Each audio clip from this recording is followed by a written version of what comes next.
ఒకసారి మీ ప్రక్క వరకు తిరిగి నేను మాట అంటాను, మీరు ఒకసారి అడగండి. ఓకే, నేను ఇప్పుడు చెప్పబోయే వర్తమానానికి తగ్గట్టుగా ఒక మాట అంటాను. మీరు మీ ప్రక్క వాళ్ళని అడగండి, ఏమిటి సంగతి అని అడగండి. అదే మన చిన్నప్పుడు టీవీలో ఒక యాడ్ వచ్చేది, బాగా తెలుసు మీ అందరికీ కదా. ఏమిటి సంగతి? పాప ఎందుకు ఏడవదో ఏడుస్తారు కొంతమంది, ఊరహోరనే ఏడుస్తూ ఉంటారు. సరే, పాప ఏడ్చింది, ఇప్పుడు ఏం చేయమంటావు? వుడ్వర్డ్స్ పట్టండి. నీకు కూడా చిన్నప్పుడు అలాగే పట్టేదాన్ని అని. అక్కడి నుంచి మరి ఆ యాడ్ చూస్తే చిన్న ప్రాయం నుంచి ముసలి ప్రాయం వరకు కూడా ఆ గదిలో ఈ గదిలో ఉంటారు చాలామంది. ఏమిటి సంగతి ఏమిటి సంగతి అని 4-5 సార్లు వచ్చేసరికి ఆ వుడ్వర్డ్స్ పట్టండి. చిన్నపిల్లలకి ఎప్పుడైనా ఇండైజేషన్ కానీ లేకపోతే స్టమక్ పెయిన్ కానీ వస్తున్నప్పుడు ఆ వుడ్వర్డ్స్ అనే ఆ వాటర్ లేకపోతే ఆ మెడిసిన్ ఇస్తూ ఉండేవారు. మరి ఇప్పుడు అది మార్కెట్లో ఉందో లేదో నాకైతే తెలియదు, కానీ చిన్నప్పుడు కొంతమందికి అది వాడుతుండేవారు. అది కొంచెం ప్రయోజనకరంగా ఉండేదని కొంతమంది చెబుతూ ఉంటారు. ఏమిటి సంగతి? యోబు గ్రంథం 4వ అధ్యాయం 2వ వచనం ఈరోజు ధ్యానాంశంగా చదువుకుందాం. Shall we turn our Bibles to the book of Job chapter 4 and verse 2. యోబు గ్రంథం 4వ అధ్యాయం 2వ వచనం. ఎవడైనా ఈ సంగతి ఎత్తి నీతో మాటలాడిన ఎడల నీకు వ్యసనము కలుగునా. అందరూ ఈ మాట చెప్పండి, ఒకసారి రిపీట్ చేద్దాం. ఈరోజు నా ప్రసంగం అంతా ఈ ఒక్క మాట మీదే ఆధారపడి ఉంది. ఎవడైనా ఈ సంగతి ఎత్తి నీతో మాటలాడిన ఎడల నీకు వ్యసనం కలుగునా. ఇది ఒకసారి ఆలోచన చేయాలి. బైబిల్ గ్రంథం దేవుని గ్రంథం కాబట్టి బైబిల్లో రాయబడిన ప్రతి మాటల్లో చాలా విలువైన సందేశం ఏదో ఒకటి ఉంటుంది. అది జాగ్రత్తగా పరిశీలన చేస్తే పరిశుద్ధాత్మ దేవుడు మనతో మాట్లాడతారు. యోబు గ్రంథం గురించి ఆయా సందర్భాల్లో ఆ గ్రంథ వివరణ గురించి వింటూ ఉన్నాం. యోబు గ్రంథం మోషే గారి ద్వారా రాయబడిందని బైబిల్ పండితులు ఒప్పుకున్నారు.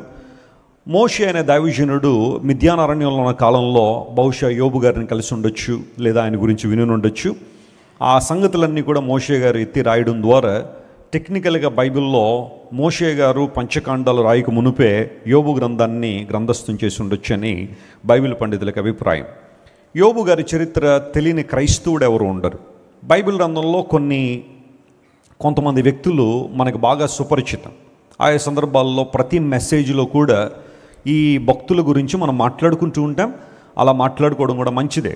అబ్రహాం కావచ్చు, దావీదు కావచ్చు, దానియేలు కావచ్చు, యోసేపు కావచ్చు, ఆ తర్వాత ఇప్పుడు మనం మాట్లాడుకున్న యోబు గారు. శ్రమలు అనే కాన్సెప్ట్ ఎక్కడైనా వచ్చింది అంటే యోబు గారిని వెంటనే మనం బయటికి తీసుకొచ్చి యోబు గారి జీవితంలో కూడా శ్రమలు వచ్చాయి, కానీ దేవుడు ఆ శ్రమలను అతను విడిపించారని చాలా స్పష్టంగా యోబు గారి గురించి మాట్లాడుతూ ఉంటాం.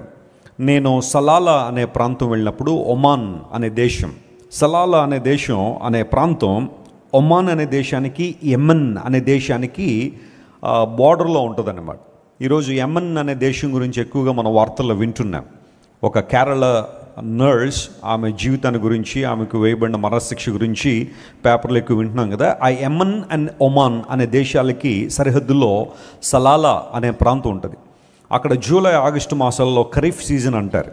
ప్రపంచంలో చాలామంది జూలై మాసంలో ఆ సలాలా అనే ప్రాంతానికి వెళ్ళి టెంట్లు వేసుకుని కొండల మీద ఉంటారు. అంతవరకు రాతి కొండలుగా ఉన్న ఆ కొండలు ఒక్కసారిగా పచ్చగా మారిపోతాయి. గ్రీన్ కార్పెట్ వేసినట్టు ఆ కొండలన్నీ మారతాయి.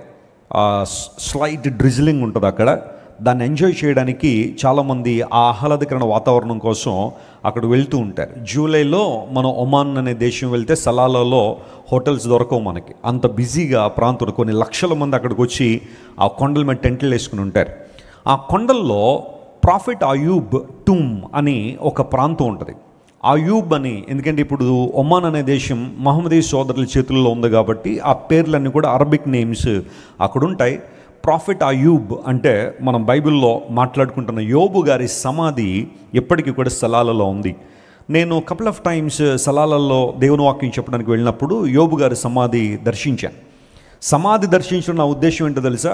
అక్కడికి వెళ్ళి మనం సమాధిని మొక్కుతామనో లేకపోతే ఆ సమాధి మీద పడిపోతామనో కాదు, కానీ బైబిల్ గ్రంథంలో రాయబడిన వ్యక్తులు హిస్టారికల్ ఫిగర్స్, వారు చరిత్రకు ఆధారమైన వారు. ఎవరు కల్పిత పాత్రలు బైబిల్లో ఉండరు. ఎవరైనా ఒక వ్యక్తి గురించి బైబిల్ ప్రస్తావించిందంటే వాళ్ళని చరిత్రలో మనం చూస్తాం. బైబిల్ గ్రంథ చరిత్రలో ఉన్న చాలామంది పేర్లు ఇప్పటికీ కూడా సెక్యులర్ హిస్టరీలో కూడా మనకు కనబడతాయి. ప్రపంచంలో మరి ఏ గ్రంథానికి కూడా ఇంత అద్భుతమైన అవకాశం లేదు. ఆ గ్రంథాల్లో రాయబడిన వ్యక్తులు ఎక్కడున్నారో, ఎప్పుడున్నారో, నిజంగా వారు ఉన్నారా లేదా అనే విషయాల మీద చాలా అనుమానాలు ఉన్నాయి. కాకపోతే చిన్నప్పటి నుంచి బ్రెయిన్ వాష్ చేశారేనంటే, నువ్వు ప్రశ్నిస్తే కళ్ళు పోతాయరా, నువ్వు అలా ఎవరైనా గురువుగారు చెప్తే వినేయలే కానీ నువ్వు ఎదురు ప్రశ్నించడానికి వీల్లేదు, ప్రశ్నించావంటే కళ్ళు పోతాయి జాగ్రత్త అని భయపెట్టేసి మనిషిని ఆలోచించకుండా చేశారు కొంతమంది. కానీ బైబిల్ దగ్గరికి వచ్చేసరికి బైబిల్ని పరిశోధించమన్నాడు, ఆలోచించమన్నాడు. బైబిల్ గ్రంథాన్ని ఏదో గుడ్డి ఎద్దు చేలో పడినట్టు అంటారు కదా, ఒక సామెత ఉంటుంది. కళ్ళు లేని ఎద్దట చేలో పడినప్పుడు ఎక్కడ పడితే అక్కడ మేసేస్తుంది అది. అలా కాదు మనం దేవుని వాక్యాన్ని చదవడం అంటే. అలా కాదు, దేవుని వాక్యాన్ని పరిశీలనగా చదవాలి. యెహోవా వాక్యమును పరిశీలించి చదవండి, దేని జత పక్షి దానికి ఉండకపోదని యెషయా గ్రంథంలో చక్కని మాట ఉంటుంది. అంటే బైబిల్ గ్రంథాన్ని మనం చదువుతున్నప్పుడు ప్రతి రిఫరెన్స్కి ఒక బ్యాక్గ్రౌండ్ ఉంటుంది. ఆ రెఫరెన్స్ ఎందుకు రాయబడింది, దానికో జత బైబిల్లో మరొక చోట ఉంటుంది. ఆ రెండింటినీ క్రోడీకరించినప్పుడు సరైన భావం మనకు అర్థమవుతుంది. బైబిల్ గ్రంథం చదివేటప్పుడు అలాంటి అనుభవంలో మనం ఉండాలి. హిస్టారికల్ ఫిగర్ జోబ్, ఆయన ఈ భూమి మీద నివసించారనడానికి ఇప్పుడున్న ఆయన సమాధి ఒక నిదర్శనంగా, ఒక ఎగ్జాంపుల్గా, ఒక ఉదాహరణగా మనకు కనబడుతుంది. యోబు గారు ఆయన జీవించిన కాలంలో చాలా అద్భుతమైన జీవితాన్ని జీవించాడు. And that was the God's favour for his life. దేవుని కృప, దయ ఆయన మీద ఉంది కాబట్టి చాలా అద్భుతమైన జీవితాన్ని జీవించారు. But all of a sudden ఆయన జీవితంలో ఒక డిస్ట్రక్షన్ అనేది, ఒక భయంకరమైన వినాశనం అనేది సడన్గా వచ్చేసింది. ఒక్క వార్త వెంబడి మరొక వార్త వచ్చేసినప్పుడు ఆఖరికి యోబు గారికి ఎవరు మిగిలారు అంటే ఆయన శరీరం మిగిలింది. ఆ తర్వాత ఆయన నిందించడానికి ఆయన భార్య మిగిలింది. వాళ్ళిద్దరే తప్ప మిగతా అంతా కోల్పోయాడు. యోబు స్థితి మనందరికీ తెలుసు. ఆఖరికి ఆరోగ్యం కూడా పోయి పెంకులతో తన శరీరాన్ని గోక్కుంటూ ఒకప్పుడు చాలా ఉన్నతమైన అనుభవాల చేత బ్రతికిన యోబు రోడ్డు మీదకి వచ్చేసి బూడిదలో పొరలాడడం మనం చూస్తున్నాం. ఈ వార్త ఆ నోట ఈ నోట యోబు గారికి కొంతమంది స్నేహితులు ఉన్నారు. ఆ స్నేహితులు ఎవరు అంటే బైబిల్ గ్రంథంలో మనం చూస్తాము.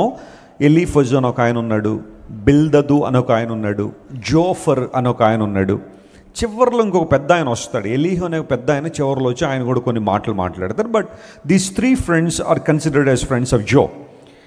కొన్నిసార్లు కొంతమంది నన్ను ప్రశ్న అడుగుతూ ఉంటారు, వెస్లీ గారు బైబిల్ గ్రంథంలో యోబు గారి స్నేహితుల యొక్క కాన్వర్జేషన్ బైబిల్లో ఉంది కదా, can we accept them as the words of God?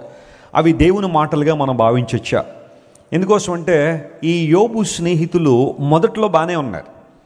వారు యోబుని ఆదరించాలనే వచ్చారు, మంచి ఉద్దేశంతోనే యోబు గారి దగ్గరికి వచ్చారు. బట్ ఆ సిచ్యువేషన్ అంతా చూసిన తర్వాత రాను కొంచెం వారి మాటల్లో చిన్న చేంజ్ వచ్చింది. ఆ తర్వాత చివరిలోకి వచ్చేసరికి దేవుడు అన్నాడు, మీరు మరలా బాగుపడాలి అంటే, ఉన్నతమైన స్థితికి రావాలంటే నా సేవకుడైన యోబు మీకోసం ప్రార్థన చేయాల్సిందే, చేయకపోతే మీకు ప్రయోజనం లేదనగానే యోబు వారు ఏమైతే ప్రార్థన చేస్తారు. అందును బట్టి యోబు స్నేహితులు ప్రారంభం బాగానే ఉంది, బిగినింగ్ వాజ్ సో గుడ్. కానీ రాను వారిలో ఒక యారోగెన్స్ కనబడుతుంది. యోబు గారిని కొంచెం ఆయా సందర్భాల్లో నిందించడం ఇవన్నీ మనం చూస్తూ ఉంటాం. కానీ since the Holy Spirit God allowed those words into the Bible, we can consider them as the words of God. దేవుని ఆత్మ ఆ మాటలను బైబిల్లో ఉంచారు కనుక ఆ మాటల్లో కూడా ఆధ్యాత్మిక సందేశాలు మనం జాగ్రత్తగా గమనించండి ప్రియులారా. యోబు గారికి ఆ సిచ్యువేషన్ రాగానే, మానవ మాత్రుడే కదా యోబు, ఆకాశము నుండి ఊడిపడిపోయిన వ్యక్తి ఏం కాదు కదా, మానవ మాత్రుడే కాబట్టి తనకొచ్చిన శ్రమ, తనకొచ్చిన ఇబ్బందిని చూసి కొంచెం మనసులో బాధపడి తన బాధ అంతా వెళ్ళగక్కేశాడు దేవుని సన్నిధిలో. మీరు జాగ్రత్తగా 3వ అధ్యాయం చదివితే ఇంటికి వెళ్ళిన తర్వాత యోబు తాను పుట్టిన దినాన్ని శపించుకున్నాడని బైబిల్లో రాయబడింది. హి started cursing the day that he was Born. ఆ తర్వాత నేను చచ్చిపోతే బాగుండు అన్న ఆలోచన కూడా యోబు గారిలోకి వచ్చింది. వారు వీరు కొంతమంది ఆల్రెడీ చనిపోయిన వాళ్ళు ఉన్నారు, వారితో పాటు నా ప్రాణం కూడా కలిసిపోయి ఉండేదన్న భావన ఆయన వ్యక్తం చేశాడు. 3వ అధ్యాయం అంతా కూడా కొంచెం ప్యాథటిక్ ఫీల్ ఉంటుంది. యోబు గారు తన మనసులో ఉన్న బాధ అంతా చెప్పుకున్నాడు, అందులో తప్పేమీ లేదు. బాధ మనసులో ఉంచేసుకుని ఒక అగ్నిపర్వతంలాగా లోపల ఉంచుకోవడం కన్నా కొన్ని సందర్భాల్లో దాన్ని వెళ్ళగక్కడం మంచి విషయమే. నీకేదైనా అన్యాయం జరిగినప్పుడు, నీకేదైనా బాధ వచ్చినప్పుడు, ఏదైనా శ్రమ వచ్చినప్పుడు అది వెళ్ళగక్కడం అనేది మంచి అనుభవమే. ఈవెన్ సైకాలజిస్టులు కావచ్చు, సైకియాట్రిస్టులు కూడా చెబుతున్న మాట ఏంటంటే, చాలామంది బాధలను తమ హృదయంలోనే ఉంచేసుకుని ఇబ్బందులు పాలవుతున్నారు. అది ఎక్కడో చోట చెప్పుకోగలిగితే ఆ బాధ నివారణ ఉంటుందని కొంతమంది చెబుతున్నారు. యోబు గారు తన ఫీలింగ్స్ అన్నీ కూడా దేవుని సన్నిధిలో చెప్పేసుకున్నాడు. ఒకవేళ ఎవరూ నమ్మదగిన వారు నీ జీవితంలో లేకపోతే, నిన్ను అర్థం చేసుకునే స్నేహితులు ఎవరు లేకపోతే, you can come to the presence of God at any time. దేవుని సన్నిధిలోకి వచ్చి నీ బాధను ఆయనతో చెప్పుకోవచ్చు. ఆయన ఖచ్చితంగా నీ బాధను అర్థం చేసుకునే దేవుడు.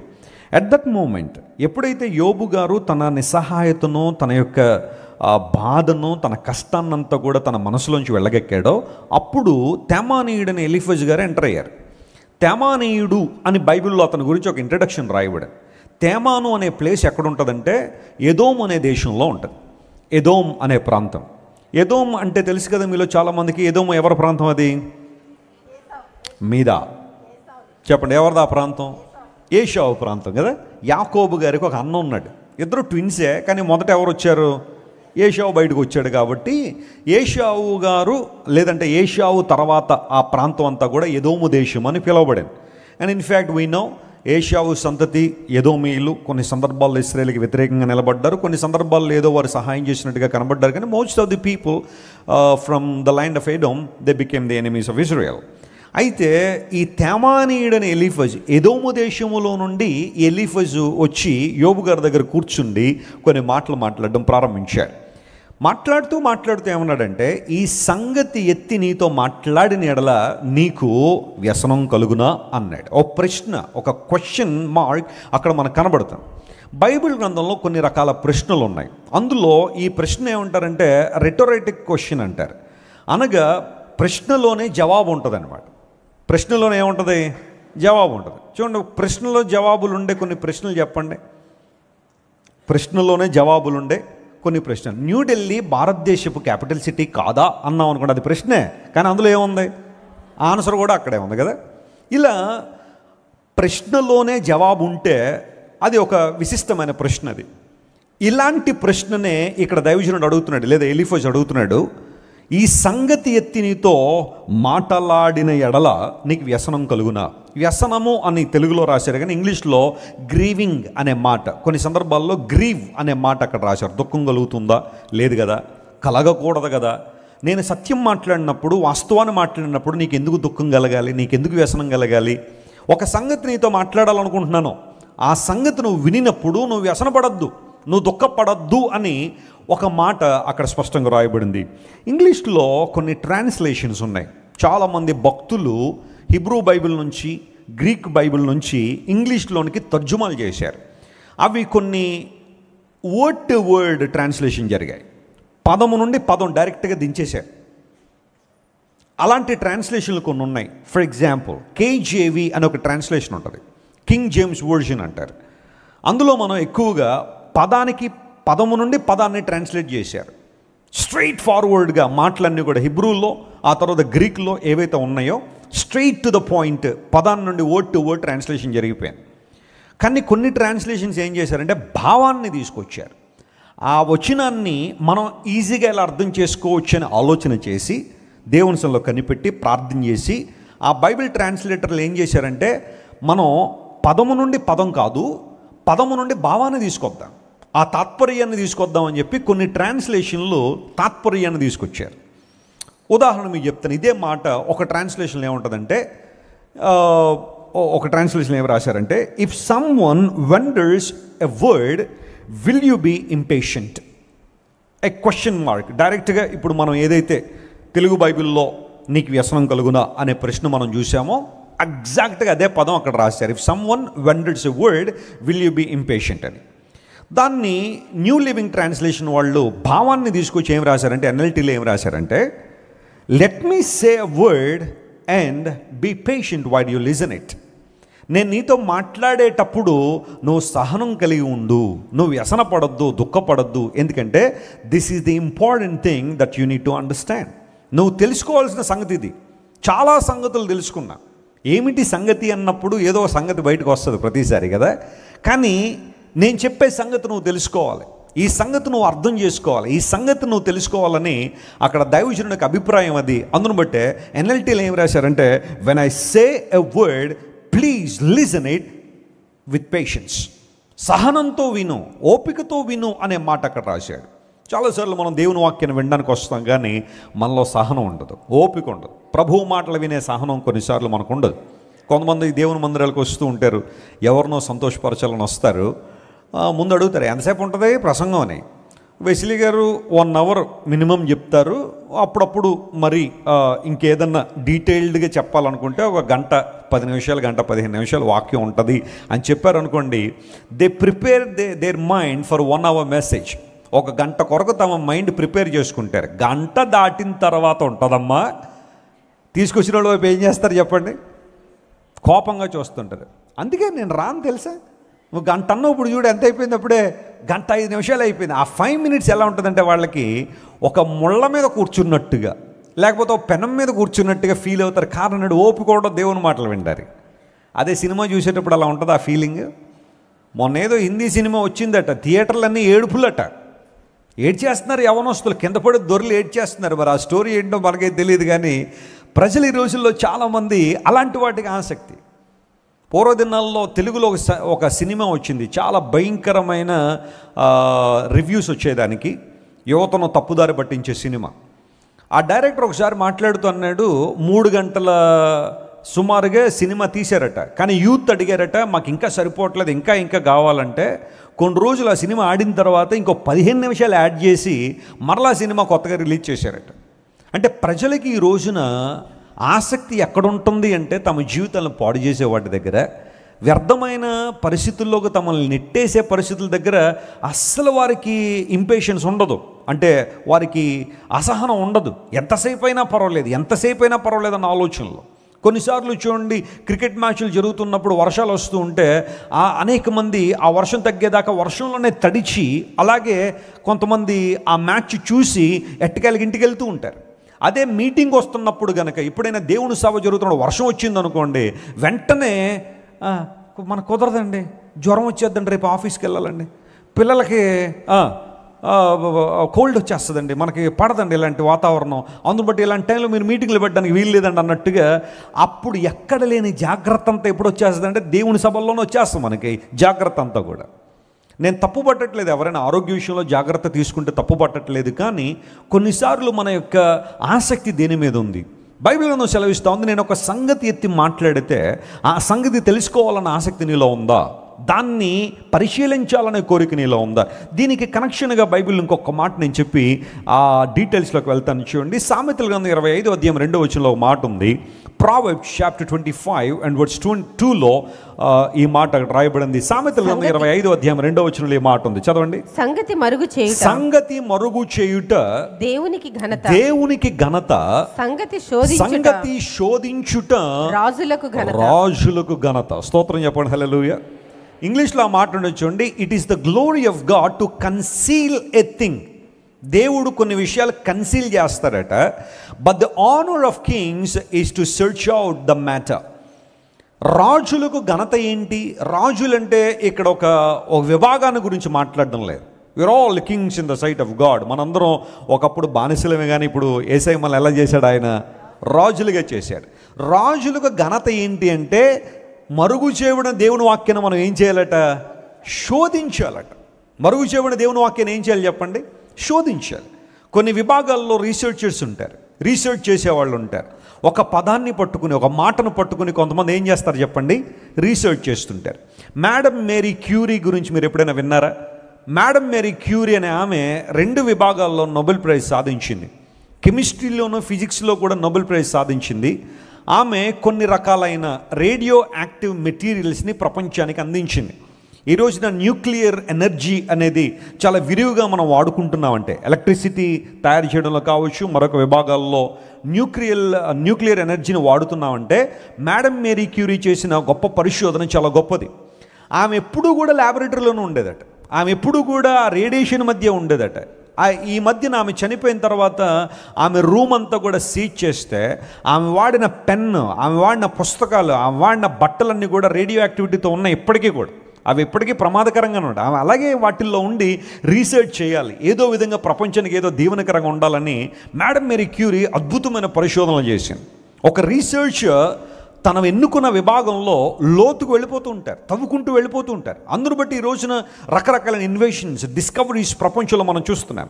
అయితే బైబిల్ ఏం సెలవిస్తుందంటే, దేవుని వాక్యం అంటే దేవుడు కొన్ని విషయాలు కన్సీల్ చేశాడట, ఆయన కొన్ని మరుగు చేశాడట. ఇప్పుడు రాజులంగా దేవుని చేత ఏర్పాటు చేయబడిన వారంగా మనకు ఘనత ఏంటి అంటే, ఆ విషయాలను ఏం చేయాలంటే మనం పరిశోధించాలి. We need to search them out. దేవుని వాక్యాన్ని పరిశీలించాలి. ఆ కారణాన్ని బట్టి చాలాసార్లు మీకు చెబుతున్నాను, ప్రపంచంలో క్రైస్తవుల్లో 2 రకాల విభాగాలు ఉంటారు, 2 రకాల ప్రజలు ఉంటారు. ఒకటి దేవుని వాక్యాన్ని పైపైన చదువుకుని వెళ్ళిపోయేవారు. కొంతమంది దేవుని వాక్యాన్ని ఎలా చదువుతారు చెప్పండి? లోతుగా చదివేవాళ్ళు ఉన్నారు. నువ్వు ఏ విభాగానికి చెందిన వ్యక్తివో ఆలోచన చేయి. ఒకవేళ నువ్వు చాలా బిజీగా ఉండొచ్చు, నీ వర్క్లో, నీ జాబ్లో నువ్వు చాలా బిజీగా ఉండొచ్చు, కానీ are you spending some time to search out the word? దేవుని వాక్యాన్ని పరిశోధన చేద్దాం, వాక్యాన్ని జాగ్రత్తగా పరిశీలించేద్దామన్న ఆలోచన ఎప్పుడైనా ఉందా? నేను దేవుని వాక్యం చదివేటప్పుడు అలాగే చదువుతాను, పరిశోధనాత్మకంగా చదువుతాను. ఎందుకంటే దేవుని మాట కదా. ఈ మాటలో దేవుడు ఏం చెప్పాలనుకుంటున్నాడు? ఎన్నో మాటలన్నీ ప్రక్కన పెట్టి ఈ మాటే ఎందుకు రాయించాడు, ఇక్కడ ఈ పదాన్ని ఎందుకు దేవుడు ఉపయోగించాడు, లేదా పరిశుద్ధాత్మ దేవుడు ఎందుకు ఈ పదాన్ని అలౌ చేశాడు అని ఆలోచన చేస్తే వాటిల్లోంచి శ్రేష్టమైన అనుభవాలు ఎన్నో మనం నేర్చుకుంటూ ఉంటాం. సంగతి పరిశోధించుట రాజులకు ఘనత. అందును బట్టి ఎలీఫజ్ ఏమంటున్నాడంటే, నేను సంగతి చెప్తాను, అది నువ్వు జాగ్రత్తగా వినాలి. నీవు విన్నప్పుడు దుఃఖం కలగడానికి వీల్లేదు, వ్యసనం కలగడానికి వీల్లేదు అన్నాడు. ఏంటి ఆ సంగతి అంటే, చాలా విషయాలు బైబిల్లో ఉన్నాయి. అయితే నేను ఈ రోజున ఒక 3 సంగతులు మీతో మాట్లాడాలని కోరుతున్నాను. చెప్పండి, ఎన్ని సంగతులు మాట్లాడతాను?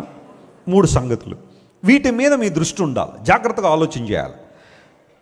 మొట్టమొదటి అంశం నేను చెప్తాను, మీరు పలకండి ఆ మాట, నేను రెఫరెన్స్ చూపిస్తాను దానికి. ఓకే, నంబర్ 1, విడిపించబడిన సంగతి. చెప్పండి, ఏ సంగతి అంటది? విడిపించబడిన సంగతి అనే మాట బైబిల్లో మనం చూస్తాం. నిర్గమాకాండం 18వ అధ్యాయం 8వ వచనం. The book of exodus chapter 18 and verse 8. దానిలో ఒక మాట స్పష్టంగా మనం చూస్తున్నాం. చూడండి, మోషే యెహోవా ఇశ్రాయేలీయుల కొరకును, నిర్గమాకాండం 18 తర్వాత మోషే యెహోవా ఇశ్రాయేలీయుల కొరకును ఫరోకును ఐగుప్తీయులకు చేసినదంతయు త్రోవలో తమకు వచ్చిన కష్టము యావత్తును యెహోవా తమ్మును విడిపించిన సంగతియు. ఆ మాట అండర్లైన్ చేసుకోండి. యెహోవా తమ్మును విడిపించిన సంగతియు తన మామతో వివరించి చెప్పాను. చెప్పండి, ఎవరితో చెప్పాడంట ఆయన? అబ్బో, మోషే గారు మంచి అల్లుడే. ఆయన మామగారితో ఏం చేస్తాడు? ఇక్కడ మాట్లాడతాడు. కొంతమంది అల్లుళ్ళు ఉంటారు, ఎవరితో మాట్లాడరు? మామగారితో మాట్లాడరు. ఉన్నవాళ్ళ అలాంటి అల్లుడుగా నువ్వు? మీ మామగారు పలకరిస్తే కొంతమంది పలకరించరు, మాట్లాడడం అంటే మాట్లాడరు. ఏదో ఒక ఈగో, ఏదో ఒక రిజర్వ్డ్నెస్ అక్కడ మెయింటైన్ చేసేయాలన్న ఆలోచన కొంతమందిలో ఉంటుంది.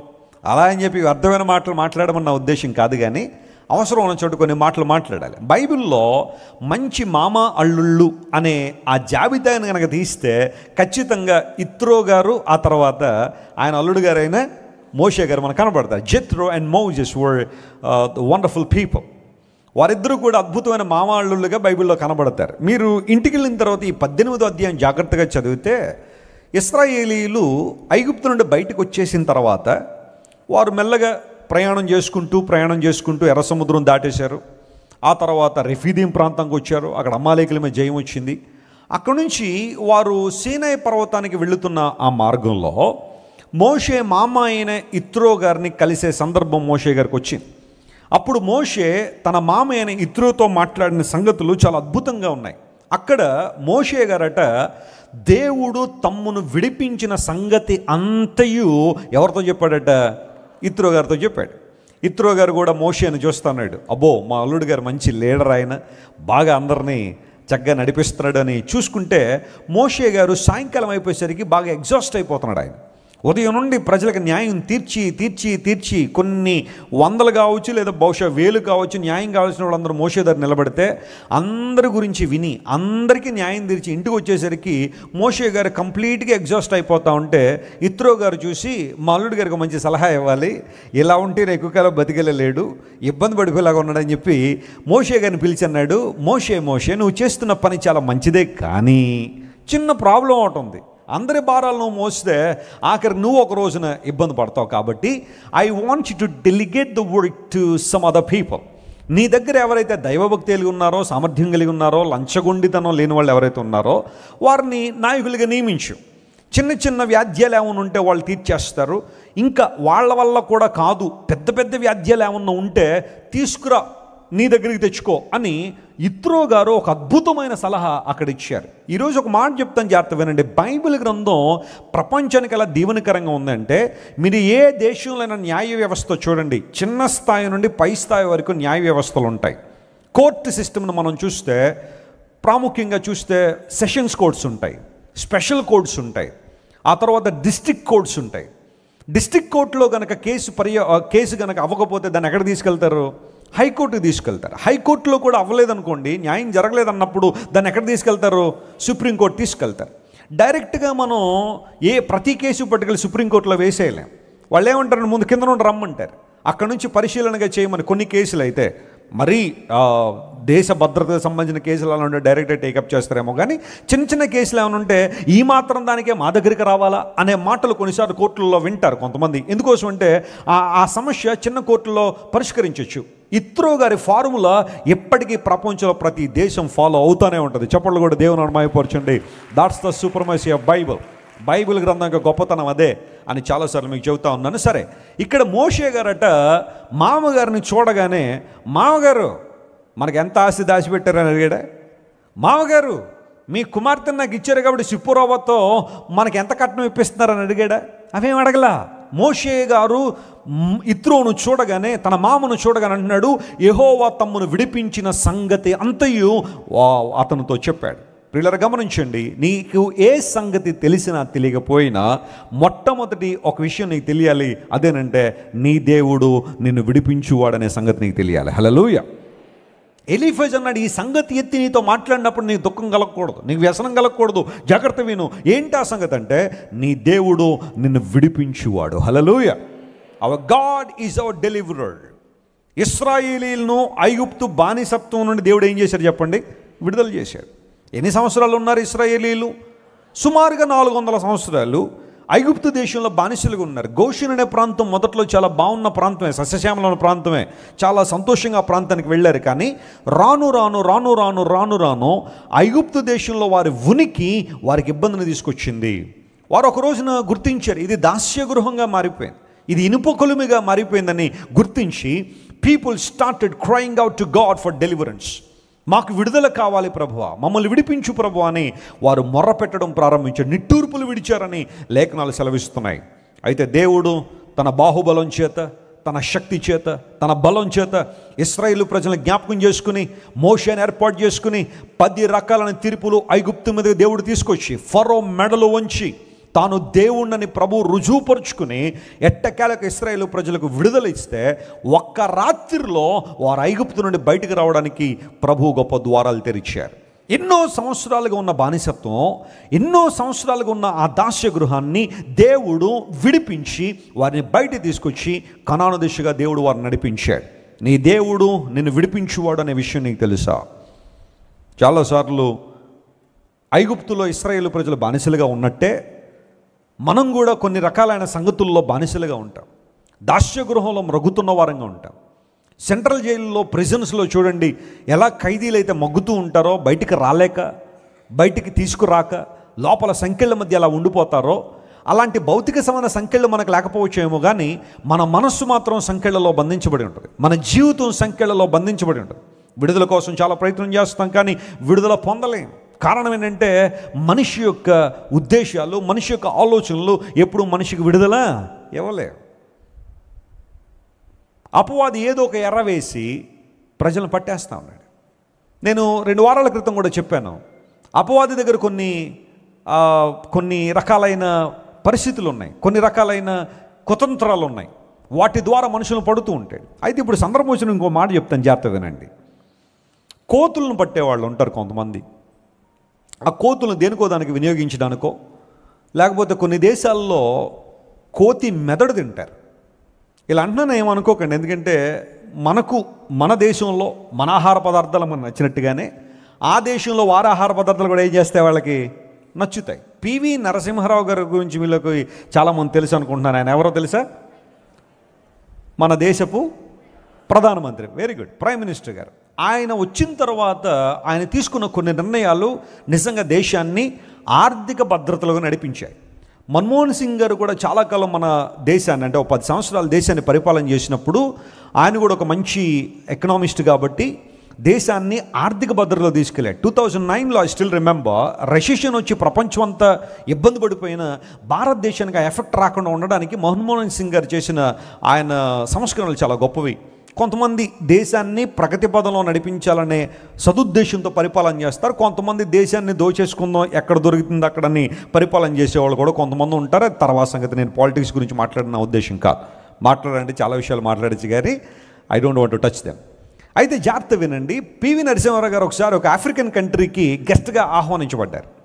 ఆయన వెళ్ళిన తర్వాత యూజువల్గా ఆయనకి పెట్టే మెన్యూ ఇచ్చేస్తారు. ఆయనకి ఎవరైనా లంచ్ ఆఫర్ చేసినప్పుడు లేదా డిన్నర్ ఆఫర్ చేసినప్పుడు ఆయనకి ఏం పెడతారో ఇస్తారు. మరి ఈయన చూసుకున్నారో లేదో తెలియదు, లేకపోతే ఆయనకి ఆ మెన్యూ వచ్చిందో లేదో తెలియదు. కానీ పివి నరసింహారావు గారు ఒక డిన్నర్ టేబుల్ దగ్గర కూర్చోగానే ఆయన ప్లేట్లోకి మంకీ మెదడు పెట్టారు. అటు పట్టుకొచ్చి, అది వాళ్ళ దేశంలో సాంప్రదాయం. గెస్ట్ రాగానే ఆ కోతి మెదడు పెట్టాలంట వాళ్ళకి.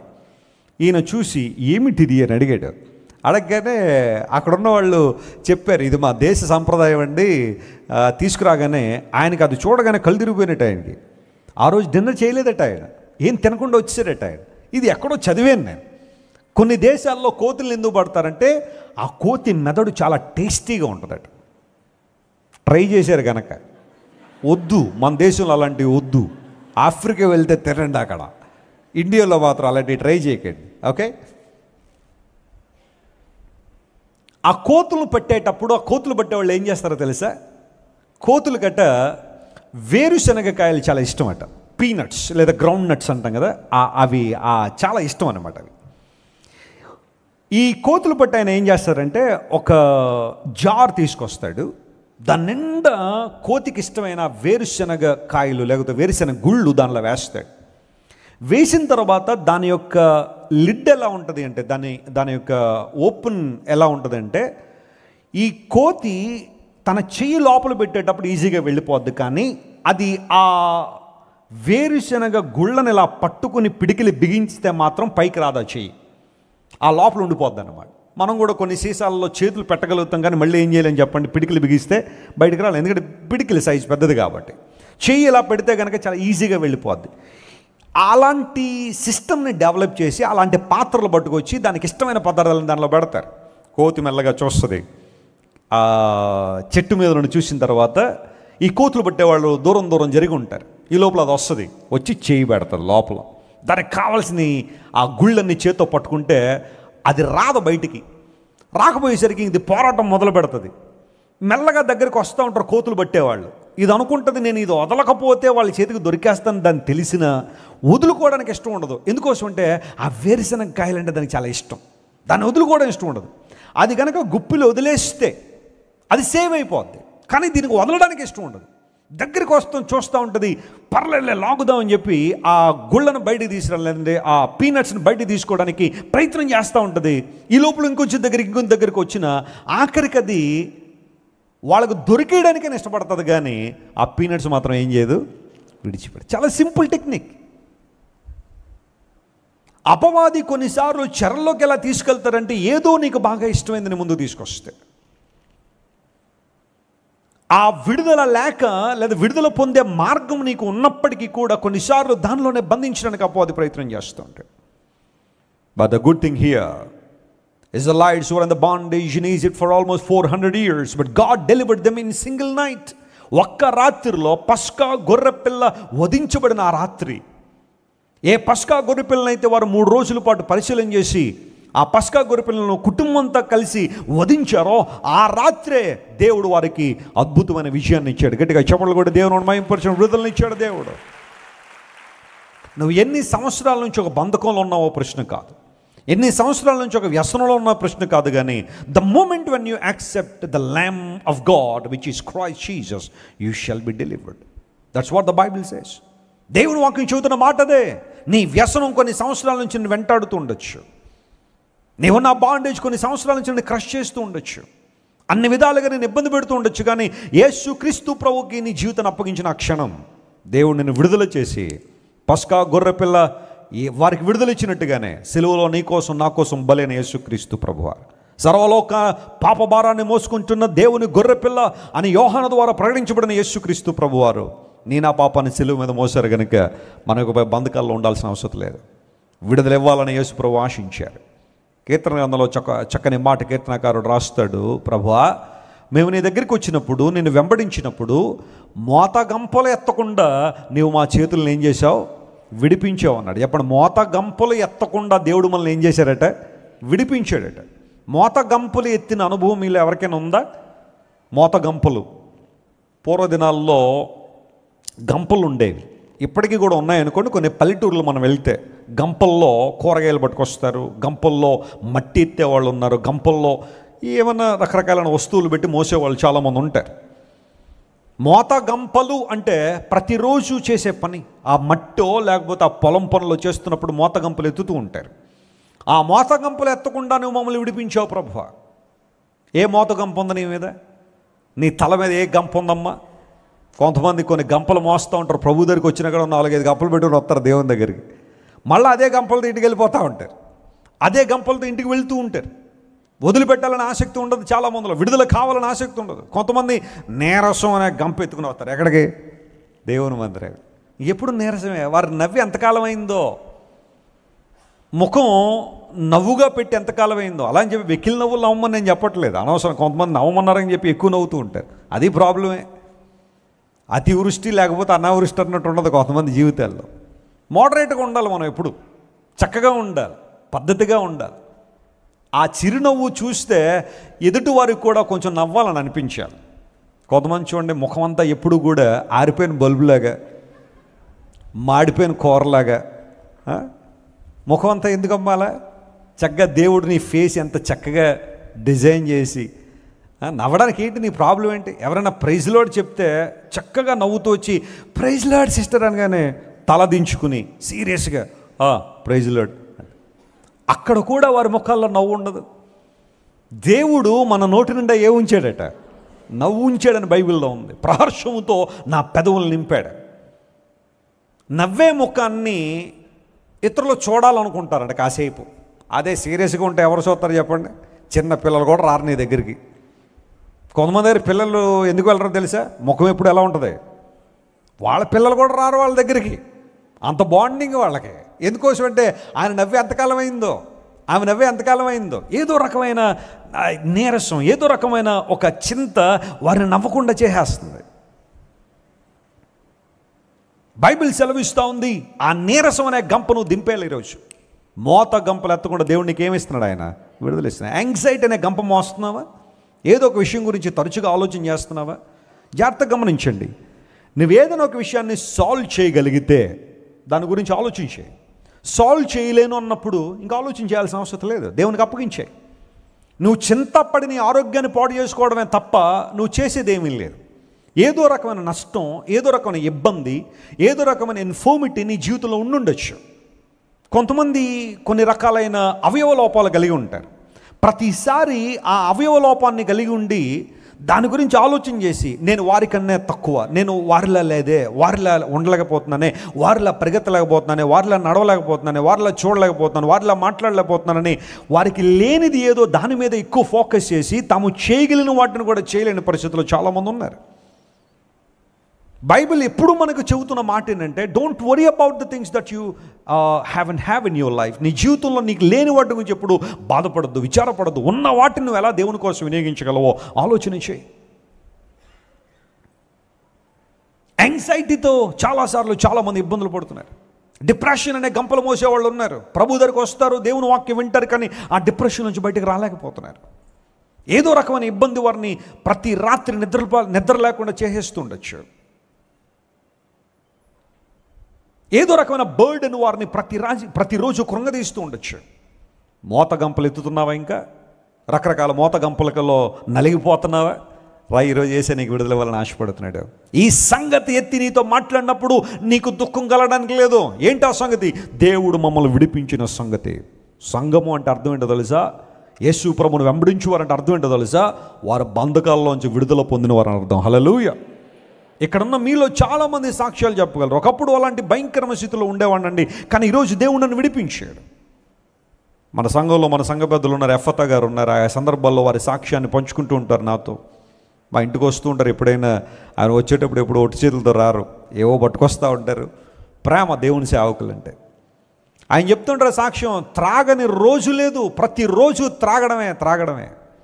కానీ ప్రభువుని అంగీకరించిన దేవుడు ఆ త్రాగును విడుదల చేసినప్పుడు, ఒకప్పుడు బూతులు మాట్లాడిన నోరు, ఒకప్పుడు భయంకర మాటలు మాట్లాడిన నోరు ఈరోజు యేసయ్య పాటలు పాడుతున్నారు. హల్లెలూయా. దేవుని పాటలు పాడుతున్నారు. దేవుని కార్యాలు స్పష్టంగా జరుగుతున్నాయి.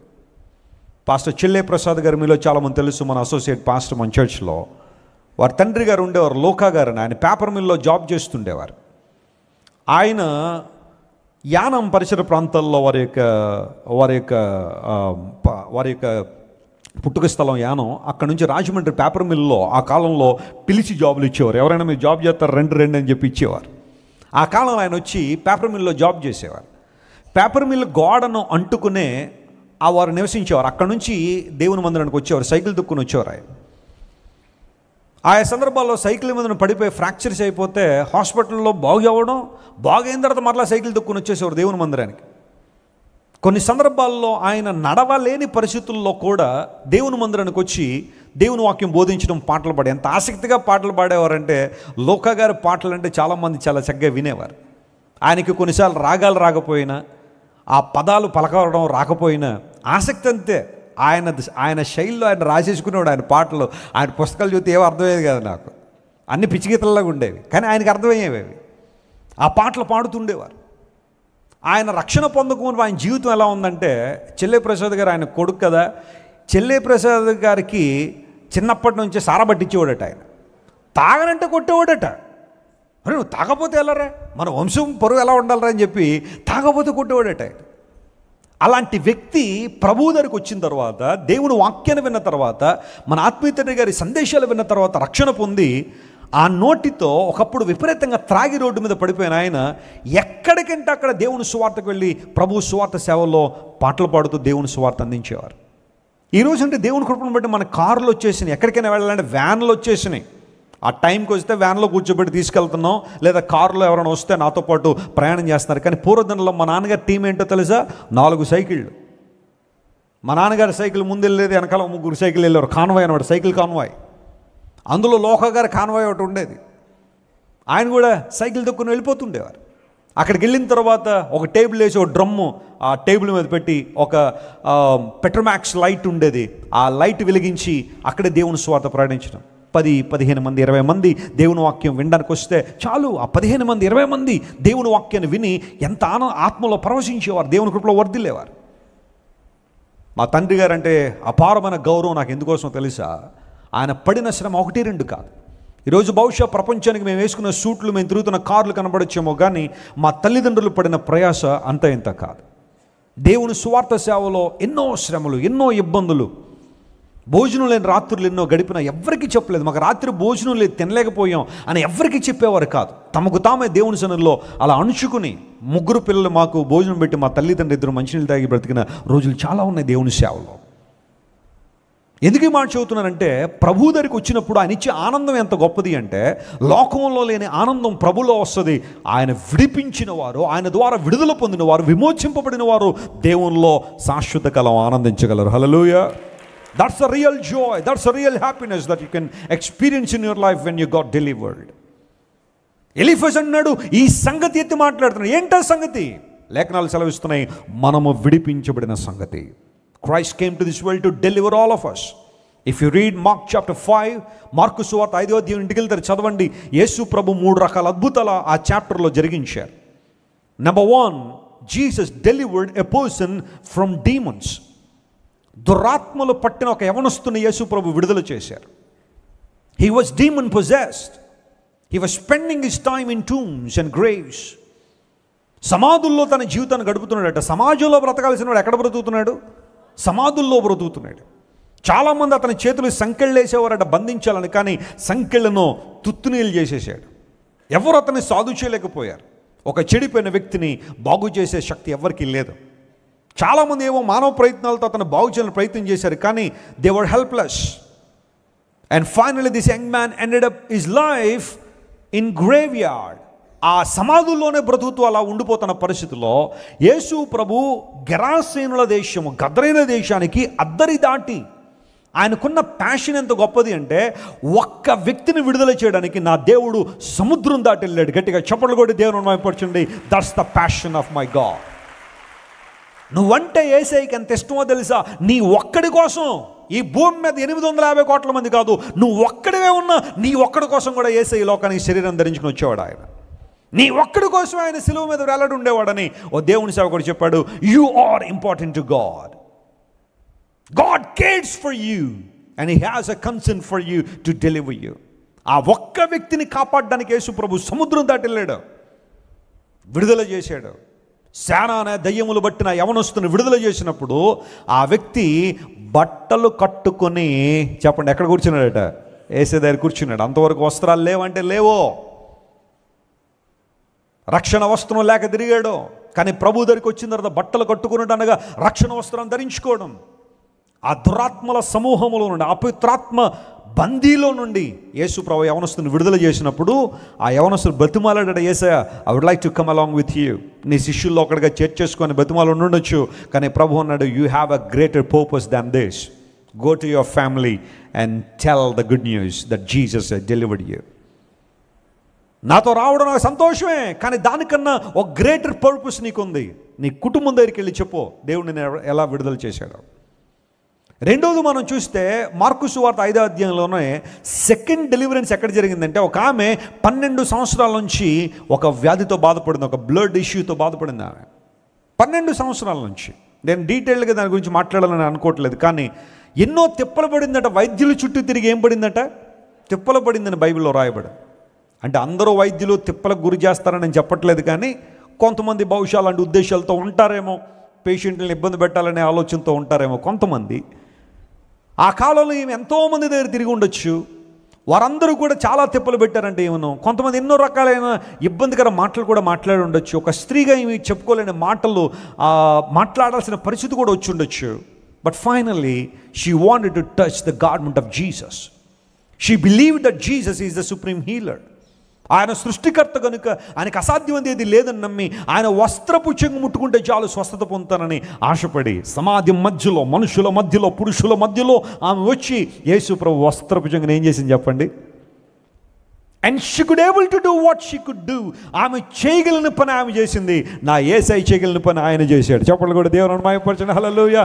If you can do what you can do today, my God can prove his power and his faithfulness in your life. నువ్వు ఏది చేయగలవు అది నువ్వు చేయగలిగితే ప్రభు కోసం ఆయన ఏం చేయగలడు అది రుజువుపరుస్తాడు. ఆయన పురుషుల మధ్యలో అవమానించబడిన, చాలా ఇప్పటికీ చాలా అవమానాలు ఎదుర్కొన్నాను, పోన్లు ఇది ఒక అవమానం అనుకుందా ఏంటో, వచ్చేసేది యేసయ్య వస్త్రపు చెంగు ముట్టుకోగానే బైబిల్ సెలవిస్తూ ఉంది, వెంటనే ఉందా లేదా వారం తర్వాతనుందా? వెంటనే. The moment, that very moment, that fraction of second దేవుడు అద్భుతం చేశాడు. That's the second deliverance. And if you read further down in Mark chapter 5, Jesus raised a young girl from death. మరణము నుండి దేవుడు ఒక యవనస్తురాలను ఏం చేశాడు? అక్కడ లేవనెత్తాడు. యాయిరు కుమార్తె మనకు తెలుసు, Jairus daughter, 12 years old girl, she passed away. చనిపోగానే ప్రభు ఇంటికి వెళ్ళాడు. వెళ్ళిన తర్వాత తల్లి తక్కుమి అన్నాడు ఆయన. అంటే అర్థం ఏంటి? చిన్నదానే లే అని. అరామైక్ వర్డ్ అది. తల్లి తక్కుమి అనగానే, చిన్నదానా లే అనగానే ఆమె లేచి మాట్లాడసాగిందట, బ్రతికిందని బైబిల్లో రాయబడదు. 3 ప్రాముఖ్యమైన బంధకాల నుంచి దేవుడు మనిషిని విడుదల చేయడానికి లోకానికి వచ్చారు. Mark chapter 5 is a beautiful picture that tells about the power of deliverance from Jesus. ప్రభు నుండి మనకి ఇవ్వబడే విడుదల గురించి మార్కు సువార్త 5వ అధ్యాయం చాలా స్పష్టంగా తెలియజేస్తుంది. Number 1, Jesus came to this world to deliver us from demonic oppression, demonic prowling, demonic influence. దురాత్మ శక్తుల ప్రాబల్యం నుండి మనిషిని విడుదల చేయడానికి యేసు ప్రభు లోకానికి వచ్చారు. That's the first thing. రెండవది, యేసు క్రీస్తు ప్రభు రోగాల నుండి మనల్ని ఏం చేయడానికి వచ్చాడు? ఆయన విడుదల చేయడానికి వచ్చారు. అన్ని రోగాలు పాపం వల్ల వస్తాయి నేను చెప్పట్లేదు, కానీ చాలా మట్టుకు రోగాలు మనిషి యొక్క పాపాన్ని బట్టే వస్తాయి. ఆ పాపం క్షమించబడినప్పుడు రోగాలు తొలగిపోయే అవకాశం దేవుడు ఇస్తాడు. Jesus came to this world to heal us. రోగాల నుండి విడుదల. మూడవది, అనాది కాలం నుండి మనిషికి శత్రువుగా ఉన్న మరణం ఏదైతే ఉందో ఆ మరణం నుండి మనిషికి ఏమి ఇచ్చాడు? ఆయన విడుదల ఇచ్చాడు. అదని చెప్పి క్రైస్తవులు చనిపోరంటే చనిపోతాం, ఏదో ఒక రోజు ప్రతి ఒక్కరి లోకాన్ని విడిచి వెళ్ళిపోవాల్సిందే. కానీ we will be stepping in to something amazing world. ఈ లోకంలో మన జీవితం ముగించబడితే అది మన జీవితం ముగింపు కాదు, ఒక అద్భుతమైన జీవితానికి ప్రారంభం కాబోతుంది. అది ఆ ఉన్నతమైన అనుభవాన్ని నేర్పించాడు యేసయ్య. మరణము నుండి కూడా మనకి విడుదలిచ్చాడు ఆయన. ఈజీగా మీరు గుర్తుపెట్టుకోవచ్చు. 3D. Number 1 demons, number 2 diseases, number 3 death. Jesus came to this world to deliver us from 3 Ds. విడిపించబడిన సంగతి మీరు ఎప్పుడు మర్చిపోకండి. Never forget when you step into the house of God. Never forget how God delivered you from certain bondages. దేవుడు ఎలా నేను విడిపించాడో, ఏ విధంగా నేను రక్షించాడో ఎప్పుడు మర్చిపోవద్దు. Be thankful to Him and be grateful to Him. Bow down your head before God and say, Lord, thank you for the deliverance that you provided to me. నీవు నాకు ఇచ్చిన విడుదలను బట్టి నీకు స్తోత్రాలయ్యా అని ప్రభువుని మనం స్తుతించగలిగితే అంతకన్నా సంతోషం మరొకటి లేదు. ఆగస్టు 15 మరికొద్ది రోజుల్లో భారతదేశానికి స్వాతంత్రం వచ్చిన రోజును మనం జ్ఞాపకం చేసుకుని పోతున్నాం. Independence day. సుమారుగా 200 సంవత్సరాలు బ్రిటిష్ వారి పాలన నుంచి భారతదేశం విడుదల పొందిన సందర్భం అది. భారతదేశానికి స్వాతంత్రం రావడానికి కారణాలు ఏంటి అంటే చాలా కారణాలు ఉన్నాయి, అవన్నీ ఇప్పుడు చెప్పడానికి సమయం కాదు. కానీ somehow some freedom fighters, they laid down their lives so that we could enjoy the freedom that we have today.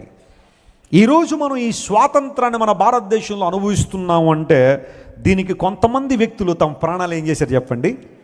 అర్పించారు, ప్రాణాలు అర్పించేశారు. నేను స్కూల్ చదువుతున్న టైంలో భగత్ సింగ్ గురించి ఒక ఎస్సే రాశాను. నా ఫోటో పేపర్లో వేశారు, చాలా అద్భుతంగా రాశానండి. అప్పుడు అర్థమైంది, ఓహో నాలో ఒక చిన్న రైటర్ ఉన్నాడని తెలిసింది నాకు. అప్పుడు ఆనం కళాకేంద్రం అని రాజమండ్రిలో, that was a dream place for every one. నేను 9th క్లాస్ ఎప్పుడో చదువుతున్నాను. అప్పుడు ఆ టైంలో భగత్ సింగ్ గురించి ఆర్టికల్ రాస్తే నాకు ఆనంద్ కళాకేంద్రాన్ని పిలిచి అవార్డు ఇచ్చి 300 రూపాయలు ప్రైజ్ మనీ ఇచ్చారు ఆ టైంలో. That was a big money, చాలా పెద్ద మనీ అది. ఆ టైంలో మాకు న్యూస్ పేపర్ కూడా వచ్చేది కాదు. న్యూస్ పేపర్ అప్పుడు ఎంత రూపాయి అంత ఉండేది, కానీ అది కూడా ఏదో కారణాన్ని బట్టి వేయించుకునేవాళ్ళం కాదు. నేను ఆ నెక్స్ట్ డే స్కూల్కి వెళ్ళిన తర్వాత మా టీచర్ ఆ న్యూస్ పేపర్ పట్టుకొచ్చి, వెస్లీ నీ పేరు నీ ఫోటో న్యూస్ పేపర్లో వచ్చింది చూసావన్నారు. చూడలేదు మేడం, ఒకసారి చూపించాను. చూస్తే నా పేరు నా ఫోటో దానిలో ఉంది. చాలా ఆనందపడ్డాను. భగత్ సింగ్ గురించి రాశాను అప్పుడు. ఆయన కూడా ఏదో సందర్భంలో దేశం కోసం ప్రాణం అర్పించినవాడు. అలా చాలామంది స్వాతంత్ర సమర యోధులు భారతదేశం కోసం తమ ప్రాణాలు అర్పించారు. వారి యొక్క ప్రాణత్యాగం ఈరోజు మనం స్వాతంత్రాన్ని అనుభవించడానికి ఉపయోగపడుతుంది కదా. 200 సంవత్సరాల బానిసత్వం నుంచి భారతదేశం విడుదల పొందింది. బ్రిటిష్ వారు మనకి వ్యతిరేకమా? ఖచ్చితంగా కాదు. అలా అయితే మనలో ఏ ఒక్కరు కూడా ఇంగ్లాండ్ వెళ్ళాల్సిన అవసరం లేదు. ఇంగ్లాండ్ వాళ్ళు ఎవరు మన దేశం రావాల్సిన అవసరం లేదు. మన ప్రధానమంత్రి గారు ఆయా సందర్భాల్లో ఇంగ్లాండ్ అమెరికా తిరగాల్సిన అవసరం లేదు. బ్రిటిష్ వారు ఎప్పుడు మనకు వ్యతిరేకం కాదు, కానీ ఆ కాలంలో వారి సామ్రాజ్యవాదం మనకు వ్యతిరేకం, వారి రాజకీయ తంత్రాలు మనకు వ్యతిరేకం. కాబట్టి మా పాలన ఏదో మేము పాలించుకుంటాం, మీరు మమ్మల్ని పరిపాలన చేయక్కర్లేదని వారిని బయటికి గెంటేశాం. అది కదా జరిగింది. ఆగస్టు 15 అందును బట్టి భారతదేశం స్వాతంత్రాన్ని జరుపుకుంటా ఉంది. అదే రోజు చాలా దేశాలు కూడా స్వాతంత్రాన్ని జరుపుకుంటున్నాయి. మన దేశం మాత్రమే కాదు, ఇంకొన్ని దేశాలు కూడా అదే రోజు స్వాతంత్రం వచ్చింది. చాలామంది అడుగుతూ ఉంటారు, వెస్లీ గారు యేసు ప్రభు 2000 సంవత్సరాల క్రితం సిలువలో చనిపోతే ఆ మరణం నాకు ఎలా ఉపయోగపడుతుంది, ఆ మరణం నాకు ఎలా విడుదలేస్తుందంటే, సరే ఆ ప్రశ్న నువ్వు అడిగినప్పుడు ఇది కూడా అర్థం చేసుకో. భగత్ సింగ్ ఎప్పుడో చచ్చిపోతే మనకి ఇప్పుడు స్వాతంత్రం ఎందుకు వచ్చింది? మనం ఎలా స్వాతంత్రాన్ని అనుభవిస్తున్నాం? లేదా మరొకరు ఎవరో చనిపోతే స్వాతంత్ర సమరయోధులు ఆ కాలంలో 1947లో చనిపోతే ఇప్పుడు మన స్వాతంత్రం ఎందుకు వచ్చింది? దాన్ని ఎందుకు మనం అనుభవిస్తున్నామంటే అప్పుడు వారు చేసిన ఆ రిజల్ట్ ఎప్పటికీ మనం ఏం చేస్తున్నాం? అనుభవిస్తున్నాం. ద సేమ్ వే నా యేసయ్య 2000 సంవత్సరాల క్రితం కాదు, అంతకు ముందే వచ్చి ప్రాణాలు అర్పించిన ఆ తర్వాత వచ్చే ప్రతి ఒక్కడికి కూడా, విశ్వాసం ఉంచిన ప్రతి ఒక్కరికి విడుదల ఇచ్చే శక్తి ఆయన రక్తంలో ఉంది, ఆయన జీవితంలో ఉంది. That's the result of the sacrifice of my Jesus that is saving my life. నా జీవితాన్ని కాపాడుతుంది యేసయ్య ప్రాణత్యాగం. నెల్సన్ మండేలా గురించి మీలో చాలామంది తెలుసు. సౌత్ ఆఫ్రికాలో 27 సంవత్సరాలు జైల్లో ఉన్నాడు ఆయన. 27 years. సౌత్ ఆఫ్రికాలో ఆ కాలంలో ఒక డిస్క్రిమినేషన్ ఉండేది, రేసిజం ఉండేది, తెల్లవారు నల్లవారు అనే ఆ భేదం చాలా భయంకరంగా ఉండేది. సౌత్ ఆఫ్రికాలో పోరాడాడు. వాస్తవానికి అతను ఒక రాజకుటుంబానికి చెందినవాడు. ఆఫ్రికాలో ఒక తెగలో రాజకుటుంబానికి చెందిన ఆయన ప్రజల పక్షంగా పోరాడాలని నిర్ణయించుకున్నాడు. ఆ పోరాటంలో అతను తీసుకెళ్ళి జైల్లో పెట్టేశారు. 27 సంవత్సరాలు తన యవ్వనమంతా కూడా జైల్లో ఉండిపోయాడు. ఒక చిన్న గది, ఒక చిన్న మంచం, ఒక స్టూల్, అతను చదువుకోవడానికి కొన్ని పుస్తకాలు, ఆ తర్వాత కొన్ని పేపర్లు అలాంటివి ఏమన్నా ఇచ్చేవారేమో, అవి కూడా వచ్చేవి లేదో తెలియదు. 27 సంవత్సరాలు చెరసాలలో ఉండి ఆ తర్వాత బయటకు వచ్చాడు. వచ్చి రావడంతోనే సౌత్ ఆఫ్రికా ప్రెసిడెంట్ అయిపోయాడు. He was the first block president of south Africa. అద్భుతమైన వ్యక్తి. ప్రపంచంలో నోబెల్ శాంతి బహుమతి పొందుకున్నాడు. అంటే మరొక ఆయనతో షేర్ చేసుకున్నాడు, ఇద్దరికి కలిపి ఇచ్చారు. But still he one the Nobel prize for his efforts to make peace in the society. Nelson Mandela is a wonderful Christian. ఒక చక్కని దేవుని సేవకుడు, చక్కని ప్రార్థనపరుడు, బైబిల్ని చాలా చక్కగా చదువుకున్నాడు. బైబిల్లో క్రీస్తు మనకు అనుగ్రహించి స్వాతంత్రం అనే మాట చదివాడు. యేసు ప్రభు మనకిచ్చే స్వాతంత్రం ఎలాంటిదంటే ఆధ్యాత్మిక స్వాతంత్రం దేవుడు మనకిచ్చాడు. At the same time Jesus sees everyone as equal. ప్రతి ఒక్కరిని యేసే సమానంగా చూశాడు ఆయన. అందరినీ ప్రేమించాడు ఆయన. సమాజంలో సమాజ నిర్మాణం చేయాలనే యేసు ప్రభు ఆశించారు. ఈ రోజుకి క్రైస్తవం యొక్క ఉద్దేశం, దేవుని బిడ్డల యొక్క మనస్తత్వం, దేవుని బిడ్డల యొక్క ఉన్నతమైన అనుభవాలు ఏంటో తెలుసా? సమాజంలో ఈక్వాలిటీని ప్రోత్సహించాలనే ఆలోచన సంఘంలో. అందుకనే సంఘం is a replica of heaven, God's kingdom. ఇక్కడ ఎక్కడైనా భేదాలు ఉన్నాయా?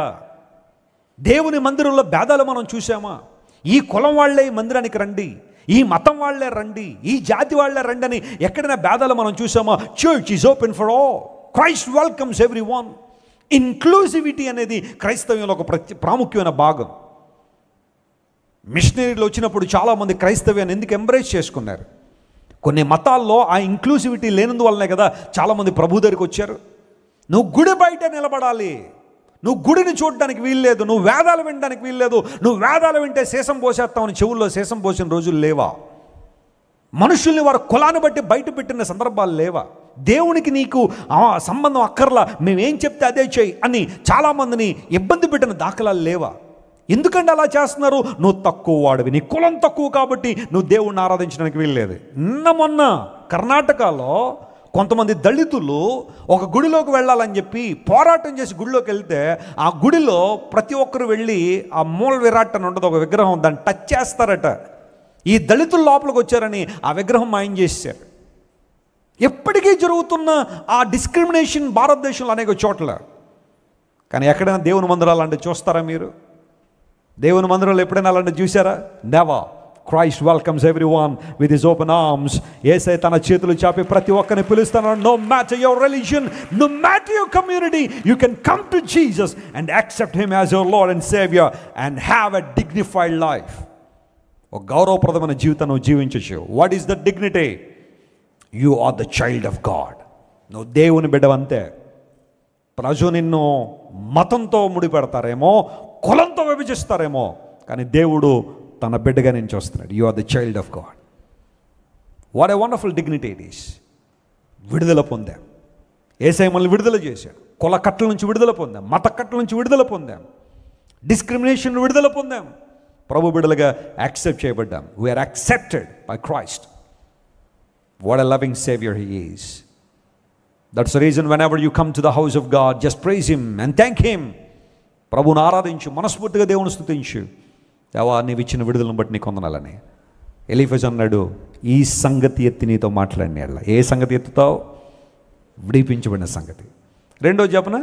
టైం అయిపోయింది. త్వరగా 2-3 పాయింట్లు ఫాస్ట్గా చెప్తాను చూడండి. రెండవది చెప్పండి అందరూ నాతో పాటు, సంచరించిన సంగతి. మొట్టమొదటిది ఏమని విన్నాం మనం? విడిపించబడిన సంగతి విన్నామా? మనకు అర్థమైంది కదా ఆ పాట. రెండవది సంచరించిన సంగతి. ద్వితీయోపదేశకాండం 2వ అధ్యాయం 7వ వచనం. త్వరగా తెరండి లేఖనాలు. The book of Deuteronomy chapter 2 and verse 7. దానిలో ఈ మాటలు రాయబడింది. నీ చేతుల పనులన్నింటిలోనూ నీ దేవుడైన యెహోవా నిన్ను ఆశీర్వదించెను. చెప్పండి, నేను ఏం చేశారట? గట్టిగా చెప్పాలి అందరూ. ఏం చేశారు? ఆశీర్వదిస్తారా? ఆశీర్వదించారు already. Amen. We are already blessed when we come to Christ. ప్రభు దగ్గరికి రావడంతోనే మనం ఏం చేయబడ్డామట? ఆశీర్వదించబడ్డాం. ఈ గొప్ప అరణ్యములో నీవు ఈ 40 సంవత్సరములు సంచరించిన సంగతి. ఆ మాట అండర్లైన్ చేసుకోండి. ఏ సంగతి అంట?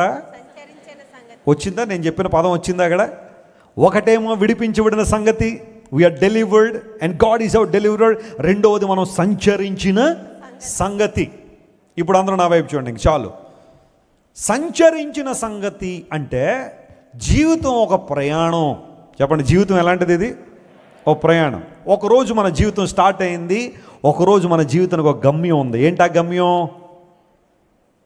చెప్పండి అమ్మా, మన జీవిత గమ్యం ఏంటి? సమాధుల తోట. కొంతమంది సమాధుల తోట అంటున్నారు చాలామంది.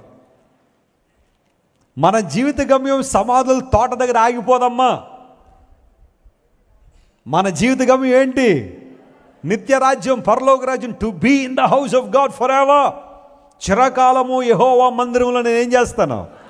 నివాసం చేస్తాను. మందిరం అంటే ఇల్లు అని అర్థం. అక్కడ దేవుని ఇంటిలో నేను సదాకాలం ఉంటాను. అది నా గమ్యం, అది నా లక్ష్యం, అది నా ఆశయం. మీరు సంచరించిన సంగతి జ్ఞాపకం చేసుకోండి. ఎందుకు జ్ఞాపకం చేసుకోవాలి? మోషే అక్కడున్న నవతరాన్నంతా కూడా, యువతరాన్నంతా కూడా దగ్గర పెట్టి మాట్లాడుతున్నాడు. చాలామంది అరణ్యంలో ప్రాణాలు కోల్పోయారు. సణిగి దేవుని మీద శోధించి చాలామంది ఏం కోల్పోయారు చెప్పండి? అంటే ఐగుప్తులో నుండి బయటకు వచ్చిన వారిలో చాలామంది ప్రాణాలు కోల్పోయారు. ఇప్పుడు మార్గ మధ్యంలో పుట్టిన వాళ్ళు ఉంటారు కదా. ఫర్ ఎగ్జాంపుల్, ఐగుప్తు నుండి బయటకు వచ్చిన మొదటి 2 సంవత్సరాల్లోనే కొంతమంది బిడ్డలు కన్నారనుకోండి. ఆ మార్గంలో మోషే గారు ఇప్పుడు మాట్లాడుతున్న సమయానికి వాళ్ళకి ఎంత వయసు ఉండి ఉండొచ్చు అంటే, ఈయన ఇంకా ద్వితీయోపదేశకాండం ఆయన చనిపోక ముందు కదా చెప్పాడు. సుమారుగా 35 నుంచి 36 ఇయర్స్ లోపల వాళ్ళకి వయసు ఉండొచ్చు. వాళ్ళు ఐగుప్తులో లేరు, కానీ వారి తండ్రులు పితరులు ఐగుప్తులో ఉన్నారు. వారు మార్గంలో ఉన్న తర్వాత కొన్ని విషయాలు వారికి తెలియకపోవచ్చు. అందరూ బట్టే మోషే వాళ్ళందరినీ కూర్చోబెట్టి, you have to know certain things my friends. నా ప్రియ యువతరమా, నువ్వు కొన్ని విషయాలు తెలుసుకోవాలి, కొన్ని విషయాలు నువ్వు అర్థం చేసుకోవాలి. దేవుడు ఎలా నడిపించాడని పోసగుచ్చినట్టుగా. చెప్పండి, పోసగుచ్చినట్టు అంటే అర్థం ఏంటి? అన్నీ విడమరచి చాలా స్పష్టంగా. That's what we call Deuteronomy in the Bible గ్రంథం. డ్యూటెరానమీలో గతంలో జరిగిన చరిత్ర ఉంది. కనాన్ దేశంలోకి మీరు వెళ్ళిన తర్వాత ఏం చేయాలో చెప్పిన విధులు ఉన్నాయి. ఇవన్నీ రాయబడిన గ్రంథం ద్వితీయోపదేశకాండం. అవన్నీ క్లియర్గా ఎక్స్ప్లెయిన్ చేస్తూ వచ్చాడు. చాలా బాగుంటుంది. నేను ద్వితీయోపదేశకాండం తరచుగా చదువుతూ ఉంటాను. దానిలో ఉన్న శ్రేష్టమైన విషయాల్లో చాలా అద్భుతంగా ఉంటాయి. ఆయన ఏమన్నాడంటే, remember how God is leading you in the wilderness for almost 40 years.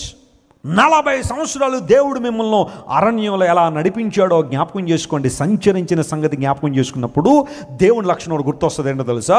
God is our provider. Hallelujah. సంచరించిన సంగతి, విడిపించిన సంగతికి గుర్తొచ్చినప్పుడు దేవుడు మనల్ని విడిపించువాడని, సంచరించిన సంగతి మనం తెలుసుకోగలిగితే ఆయన మనల్ని పోషించువాడనే సంగతి మనకేమవుతుంది? అర్థమవుతుంది. నీకు అర్థమైంది ఆ సంగతి? సంచరించిన సంగతి నువ్వు జాగ్రత్తగా ఇశ్రాయేల్ మజ్లీలు కనుక మనం చూసినప్పుడు, వారి యొక్క ప్రయాణాన్ని మనం చూసినప్పుడు దేవుడు అంత అద్భుతకరంగా పోషించాడు వాళ్ళని. మీరు ఎప్పుడైనా ఈ భావన మీకు తెలియాలంటే, మీరు ఇప్పుడు ఇంటికి వెళ్ళిన తర్వాత మీ బంధువులందరినీ కూడా వాట్సాప్ గ్రూప్ చేసి వాళ్ళందరినీ ఒక 10 రోజులు ఎక్కడికైనా టూర్ తీసుకెళ్ళండి. మీరే టూర్ లీడర్, అన్నీ మీరే చూసుకోవాలి. నేను చెప్తున్నాను, మీరు వచ్చేసరికి ఆ టూర్ అయిపోయి వచ్చేసరికి సగం జుట్టు ఊడిపోతుంది నన్ను అడగండి. ఎందుకోసం తెలుసా? ఆ 10 మందిని మీరు 10 రోజులు ఎక్కడికైనా తీసుకెళ్ళాలి అంటే చిన్న విషయం అండి. అదేమన్నా మామూలు విషయమా? ఒక్కొక్కళ్ళ కంప్లైంట్స్ ఉంటాయి చూడండి, మామూలుగా ఉండవు. మనం తీసుకెళ్ళామంటే ఇంక ఎక్కువ వస్తాయి కంప్లైంట్స్. నాకు తెలుసు ఆ అనుభవాలు ఏంటో నాకు తెలుసు. ఎందుకంటే ఆయా సందర్భాల్లో ఇజ్రాయెల్ టూర్ తీసుకెళ్తాను. ఎందుకంటే నేను ఇజ్రాయెల్లో ప్రతి ప్లేస్ మీద రీసెర్చ్ చేశాను ఆర్కియాలజికల్గా. అవన్నీ ఎక్స్ప్లెయిన్ చేయడం నాకు ఇష్టం కాబట్టి ఆ సందర్భాల్లో కొంతమంది తీసుకెళ్ళాను. ఒక 6 ట్రిప్స్ ఎన్నో తీసుకెళ్ళాను. అదొక మినిస్ట్రీ అంతే. దానిలో నాకు రూపాయి మిగిలింది ఎప్పుడు లేదు. ఇంకా నా చేతిలో పడ్డాయి చాలా. కానీ ఏదో ఒక ఆసక్తి, వాళ్ళని అంత దూరం వెళ్తున్నారు కాబట్టి ఆ ప్రాంతం అంతా ఎక్స్ప్లెయిన్ చేయాలి. ఎందుకంటే లైఫ్లో ఒక్కసారి వస్తారు, ఏం తెలియకుండా అక్కడికి వెళ్ళి గోడలు దారులు చూస్తే ఏంటి పరిస్థితి ఎక్స్ప్లెయిన్ చేద్దామన్న ఆలోచనతో కొంతమంది తీసుకెళ్ళాను. ఇప్పుడు తీసుకెళ్ళాలని ఉంది, కానీ ఇప్పుడు అక్కడ వార్ జరుగుతుంది కాబట్టి తీసుకెళ్ళలేని పరిస్థితులు ఉన్నాయి. ఇజ్రాయెల్ దేశం వెళ్ళినప్పుడు 50 మంది ఉంటారు టీంలో. 50 మందికి నేను కంపల్సరీ జండు బామ్ నొప్పి హరించే బామ్, జలుబు తలనొప్పి పోగొట్టి ఏవేస్తుంది ఉపశమనం. ఖచ్చితంగా పట్టుకెళ్తాను. జండు బామ్ ఎందుకు వచ్చింది తెలుసా? రాత్రి రూమ్కి వచ్చిన తర్వాత బ్లెస్సీ గారు ఉంటే, నాన్న కొంచెం జండు బామ్ రాసే, తలనొప్పి. హైదరాబాద్ ఎయిర్పోర్ట్లో ఒక్కసారి పోస కూర్చున్నట్టు చెప్పాను, పాస్పోర్ట్లు జాగ్రత్త జాగ్రత్త జాగ్రత్త. ఎందుకంటే మీకు ఏమీ లేకపోయినా మిమ్మల్ని ఇండియా తీసుకొచ్చేస్తాను, కానీ పాస్పోర్ట్ లేకపోతే తీసుకురాలేదు, మీరు అక్కడే ఉండిపోవాల్సి వస్తుంది. తర్వాత మళ్ళీ డూప్లికేట్ పాస్పోర్ట్ ఏదో అప్లై చేసి చాలా ఇబ్బంది అవుతుంది. పాస్పోర్ట్ జాగ్రత్త జాగ్రత్త అని పోస కూర్చున్నట్టు చెప్తే, అమ్మాన్లో ఫ్లైట్ దిగిన తర్వాత మేమందరం బస్సు ఎక్కేసి ఎయిర్పోర్ట్లో బయటకు వచ్చేసి, బస్సు ఎక్కడానికి కొంతమంది వెళ్ళిపోయారు, కొంతమంది ఆ ఇమిగ్రేషన్ దగ్గరికి వచ్చేసరికి ఒకడు వచ్చి అంటాడు, పాస్పోర్ట్ ఫ్లైట్లో మర్చిపోయినాడు అన్నాడు. ఇదేటా నేను చెప్పింది ఏంటి, నువ్వు చేస్తున్న పని ఏంటి, నువ్వు ఏది వదిలినా వదలకపోయినా పాస్పోర్ట్ వదలొద్దని పోసగురుని చెప్తే మళ్ళీ అంటాడు, జేబులో చేతులు పెట్టి రెండు, వెస్లీ గారు పాస్పోర్ట్ మర్చిపోయినాడు ఫ్లైట్లో అన్నాడు. అదేమన్నా చిన్న విషయం, ఇప్పుడు ఫ్లైట్లో మర్చిపోయినా మనం ఆర్టీసీ బస్సులోకి వెళ్ళి తెచ్చుకున్నట్ట, మళ్ళీ ఫ్లైట్ వెళ్ళాలంటే అక్కడికి వెళ్ళాలంటే ఏంటి పరిస్థితి? మళ్ళీ వెళ్ళి అక్కడ పోలీసుతో మాట్లాడి, అథారిటీస్తో మాట్లాడి, మా వాడు ఘనకార్యం చేశాడండి ఒకటి, చెప్పినా వినలేదు. ఆ పాస్పోర్ట్ అంటే అప్పుడు వాళ్ళు వెతికి పట్టుకొచ్చారు. థ్యాంక్ గాడ్ ఇక ఫ్లైట్ వెళ్ళిపోలేదు అది. ఇలాంటి మామూలుగా ఉండొచ్చింది. సరే, ఇజ్రాయెల్ వచ్చి అందరూ హోటల్, చాలా అద్భుతమైన హోటల్. ఆ తర్వాత కాంటినెంటల్ బ్రేక్ఫాస్ట్ ఉంటుంది అక్కడ, వెజిటబుల్స్ అన్నీ చక్కగా స్లైస్ చేసి పెడతారు. ఆ తర్వాత బ్రెడ్ ఉంటుంది, జామ్ ఉంటుంది, బటర్ ఉంటుంది, ఎగ్స్ ఉంటాయి, అన్నీ ఉంటాయి. ఒక ఆయన చోట అంటాడు, పెసరట్టు ఉంటుందా అండి? ఇదేమన్నా రాజమండ్రి రేటు, నీ పెసరట్టు దొరకడా నీకు? పెసరట్టారా ఇంకా అందులో ఉప్మా జీడిపప్పు కూడా ఏమైనా కావాలా? వీరికి ఏం కావాలంటే ఇజ్రాయెల్ దేశం వచ్చి పెసరట్టు కావాలట. ఇలా ఒకటి కాదు రెండు కాదండి, మామూలుగా ఉండవు విషయాలన్నీ కూడా. సరే, కానా వచ్చిన తర్వాత అక్కడ కానాలో వైన్ అమ్ముతారు, ద్రాక్షారసం అమ్ముతారు. నేను చెప్తాను చాలా క్లియర్గా, ఆ బాటిల్స్ ఎక్కువ కొనుక్కోకండి, ఎందుకంటే ప్రయాణాలు ఎక్కడైనా పగిలిపోతే గ్లాస్ బాటిల్స్ ఉంటాయి. ఒకవేళ అలా కొనుక్కుంటే గనక మీరు ఆల్రెడీ మీకున్న బట్టలు తీసేసినవి ఉంటాయి కదా, అందులో చుట్టి పెట్టుకోండి, అప్పుడు అవి భద్రంగా ఉంటాయంటే. ఒక ఆయన, అవే వింట కదా, కొంతమంది వినరు కదా, వింటనట్టే ఉంటారు, పెట్టేసి పైన పెట్టేశాడు బాటిల్స్ అన్నీ. ఆ సూట్ కేసు ఎవడేలా విసిరేసరికి మొత్తం అంతా కూడా ద్రాక్ష రసమయమైపోయినాయి. ఏంటి బట్టలన్నీ. వచ్చి అంటాడు, నా సూట్ కేసు అంతా ద్రాక్షారసం అయిపోయిందండి అన్నాడు. మరి చెప్పాను కదా ముందే, నువ్వు జాగ్రత్తగా పదిలంగా పెట్టుకోమంటే నువ్వు ఇష్టానుసారం పెట్టేసి 2 రోజులు మాట్లాడలేదు నాతో. నేనేం చేశానే దానికోసం? నువ్వు చేసిన తప్పుకు నా మీద సీరియస్ అయిపోతావు నువ్వు. ఇలా ఒకటి కాదు రెండు కాదు, ఎప్పుడైనా నాకు దేవుడు నాకు ఛాన్స్ ఇవ్వలే, కానీ ఆ బాధలన్నీ రాద్దాం అనుకున్నా.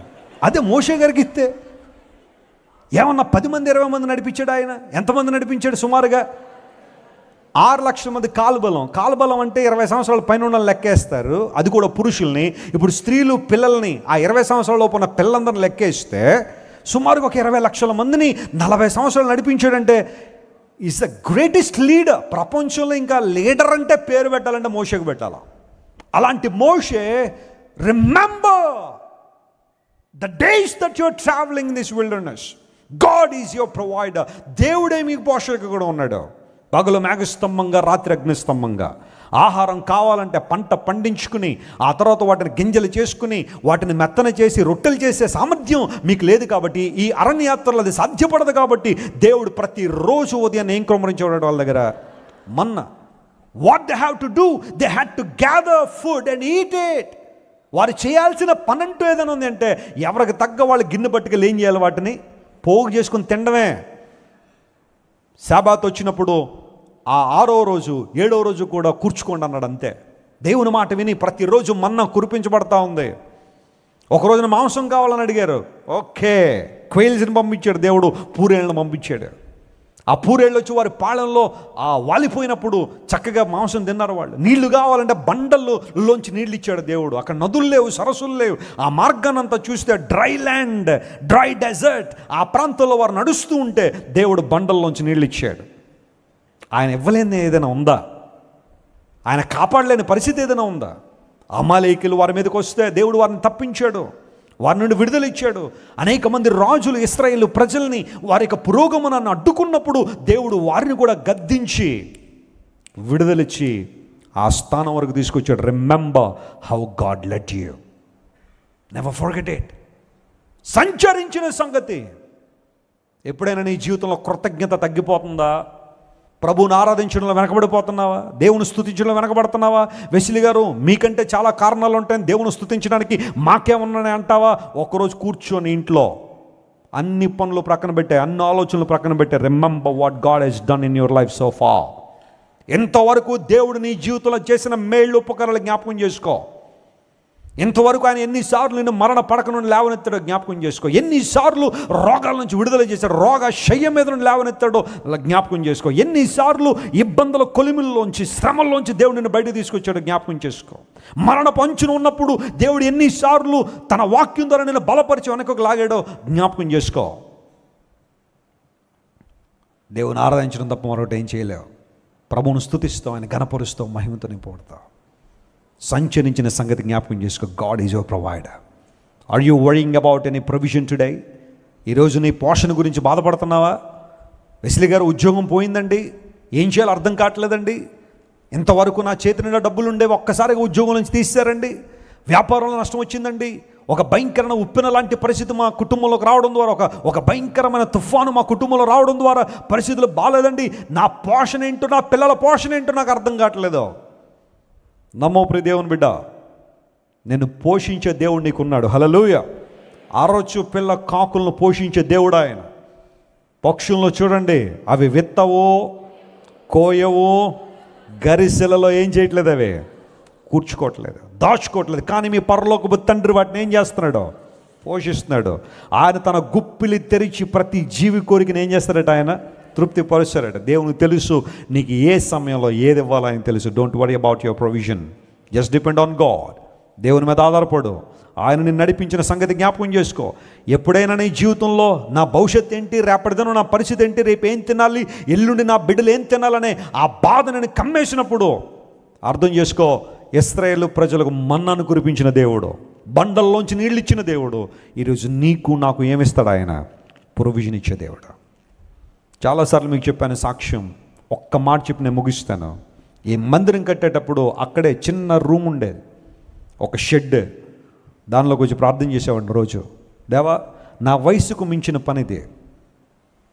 మా తల్లిదండ్రులు ఇంట్లో ఉండి ప్రార్థన చేసేవారు, నా భార్య ఇంట్లో నుంచి ప్రార్థన చేసేది, నేను ఇక్కడికి వచ్చి ప్రార్థన మార్నింగ్ 6 o'clock వచ్చేవాడిని ఇక్కడికి. Lord, this is something beyond our capacity. ఇంత మందిరం కట్టాలి అంటే, ఈ ల్యాండ్ ఎక్వైర్ చేయాలంటే మా వల్ల కాదు ప్రభువా, నీవే ద్వారాలు తెరవని ప్రార్థన చేశాం. 60 రోజులు దేవుని సన్నిధిలో ప్రార్థన తప్ప ఇంకేమిలా. చాలామంది అనుకుంటారు వెస్లీ గారికి ఎక్కడెక్కడ నుంచో బోల్డ్ అంత సహాయం వచ్చేస్తుందని. పరలోకం నుండి వస్తుంది నాకు సహాయం. నా దేవుడు నాకు సహాయం చేస్తాడు. ఆయన ఎప్పుడు వదిలిపెట్టలేదు, వదిలిపెట్టడు కూడా. ఆయన నాకు ఏ సమయంలో ఏది కావాలో నా దేవునికి తెలిసి ఇస్తాడు. ఆయన నాకు అక్కర్లేనిది ఏది నాకు ఇవ్వడో, నాకు కావలసిందంతా దేవుడు నాకు ఇస్తాడు. Hallelujah. That's my belief. But still I pray in God's presence. నాకున్న వనరుల కన్నా నా దర్శనాన్ని ఎక్కువ పెట్టుకుంటాను ఎప్పుడు కూడా. దేవుడు తన ఉద్దేశాలు నెరవేరుస్తాడు. 60 రోజులు ప్రార్థన. ఎక్కడి నుండి వచ్చారో తెలియదు దేవుని బిడ్డలో.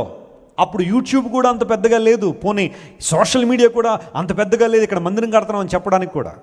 దేవుని బిడ్డలు రావడం, అయ్యా మీ ప్రసంగాలు టీవీలో వింటున్నాం. అప్పుడు ఓన్లీ టీవీలో మాత్రమే శుభవార్త ఆరాధన ఛానల్లో దేవుని వాక్యం చెప్పేవాడిని. ఆ సందర్భంలో ఇలా దేవుని మందిరం కడుతున్నామనే ఒక చిన్న మాట తెలియజేసినప్పుడు ఎక్కడెక్కడి నుంచో దేవుని ప్రజలు రావడం, ఈ ధనాన్ని దేవుని సేవలు వినియోగించండి అని.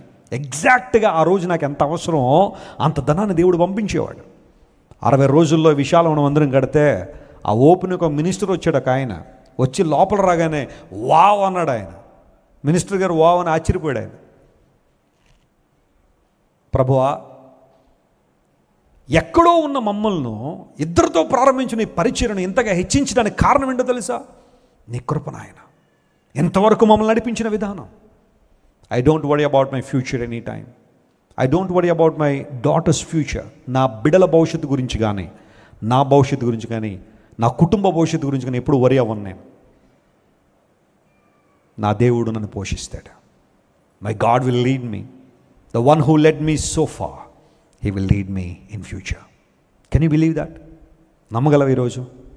ఎందుకు చింతపడతాం ప్రతి చిన్నదానికి? ఏదో ఉద్యోగం పోయిందని బాధ ఎందుకు పడతావు? ట్రై మో, మరలా ప్రయత్నం చేయి, దేవుడు ఇంకా బెస్ట్ జాబ్ నీకు ఇస్తాడు. కొన్నిసార్లు ఒక శ్రేష్టమైన దేవుడు నీకు ఇవ్వాలనుకున్నప్పుడు ఏదో ఒకటి దేవుడు నీ జీవితంలో పక్క తప్పిస్తాడు. Don't worry about it, focus on God. సంచరించిన సంగతి. మూడో మాట అవుట్లైన్ ఇచ్చి ముగిస్తాను, ఎందుకంటే చాలా విషయాలు చెప్పగలను కానీ ఇప్పుడు సమయం లేదు. రూతు గ్రంథం దగ్గరికి రండి. మూడో సంగతి ఓ టైటిల్ చెప్తాను, ఆ వచనం చదివించిన తర్వాత. రూతు గ్రంథం 3వ అధ్యాయం 18వ వచనం చదువుతున్నాం. Ruth chapter 3:18. దానిలో ఈ మాటలు రాయబడింది. అప్పుడు ఆమె నా కుమారి ఈ సంగతి, ఆ మాట అండర్లైన్ చేసుకోండి. ఏ సంగతి? ఈ సంగతా? ఏ సంగతి? నయోమి గారు సంగతి చెప్తుంది. ఆ సంగతి నేటి దినమున నెరవేరిస్తేనే గాని ఆ మనుషుడు ఊరకుండడు. చప్పట్లు కొట్టి దేవుని మహిమపరచండి. ఒక సంగతి ఆయన నెరవేర్చాలనుకుంటున్నాడు, అది చేయకుండా ఆయన ఏం చేయడట? ఊరు కూడా అంతే. మనం కూడా అంటాం కదా కొన్నిసార్లు, ఈ పని చేయకుండా నేను ఏం చేయను, ఈరోజు నిద్రపోను, ఊరుకోను, నిలబడను, కూర్చోను, చేయాల్సిందే అంటాం కదా. నయోమి మాట్లాడుతుంది బోయజు గురించి. అమ్మ కుమారి, కోడల్ని పిలుస్తుంది. ఏమని? కోడలా అని ఎక్కడైనా సంబోధించిందా? అక్కడ తప్పేమన్నా ఉందా? పోనీ అలా సంబోధిస్తే తప్పేమిలే. కానీ నయోమి రూతుని ఎలా చూసింది? ఎప్పుడు కూడా కోడలుగా కాదు, కూతురుగా చూసింది. అత్తలారా వినండి, మీ కోడలను కూతురుగా చూడండి. పరలోకం ఎక్కడ ఉండదు, అక్కడే ఉంటుంది, మీ ఇంట్లోనే. కొంతమంది లేనిపోయిన గొడవలన్నీ కుటుంబాల్లో ఎక్కడ నుండి వస్తాయో తెలుసా? అత్త కోడల నుంచే. మా కోడలు అది ఇవ్వలేదు, ఇది ఇవ్వలేదని ఈమె, మా అత్త నన్ను అలా చూడలేదు, ఇలా చూడలేదని ఆమె. అలా దెబ్బలాడుకుని ఆఖరికి భర్తకి చెప్పండి ఏం చేస్తారు? ఇబ్బంది. ఆ బర్గర్ ఉంటుంది చూసారా, బర్గర్ 2 బ్రెడ్ల మధ్యలో నలిగిపోతూ ఉంటుంది. అలా నలిగిపోతారు కొంతమంది పురుషులు. ఇటు తల్లికి అటు భార్యకి మధ్యలో. ఎవరు అడిగారట, ఏమయ్యా నీకు నీ భార్యకి మీ అమ్మగారికి నీ భార్యకి గొడవ అయితే నువ్వు ఎక్కడుంటావని. ఎక్కడుంటాడు? గోడ వెనకాల ఉంటాడట. ఎందుకంటే మధ్యలోకి వెళ్ళాడంటే ఏమైపోతాడు? బర్గర్ అయిపోతాడు. ఏమంటదే? అంతేలేరా, నువ్వు పెళ్ళైపోయి ఎవరి వైపు వెళ్ళిపోయావు, భార్య కొంగు పట్టేసుకున్నావు అంటది ఈమె. ఒకవేళ భార్య గురించి ఏమైనా మాట్లాడితే, ఒకవేళ తల్లి గురించి ఏమైనా మాట్లాడనుకోండి, అంతేలేండి ఇప్పుడు నేను తర్వాత వచ్చిందని కదా, అందును బట్టి మీ అమ్మ అంటేనే మీకు ఇష్టమని ఈమె.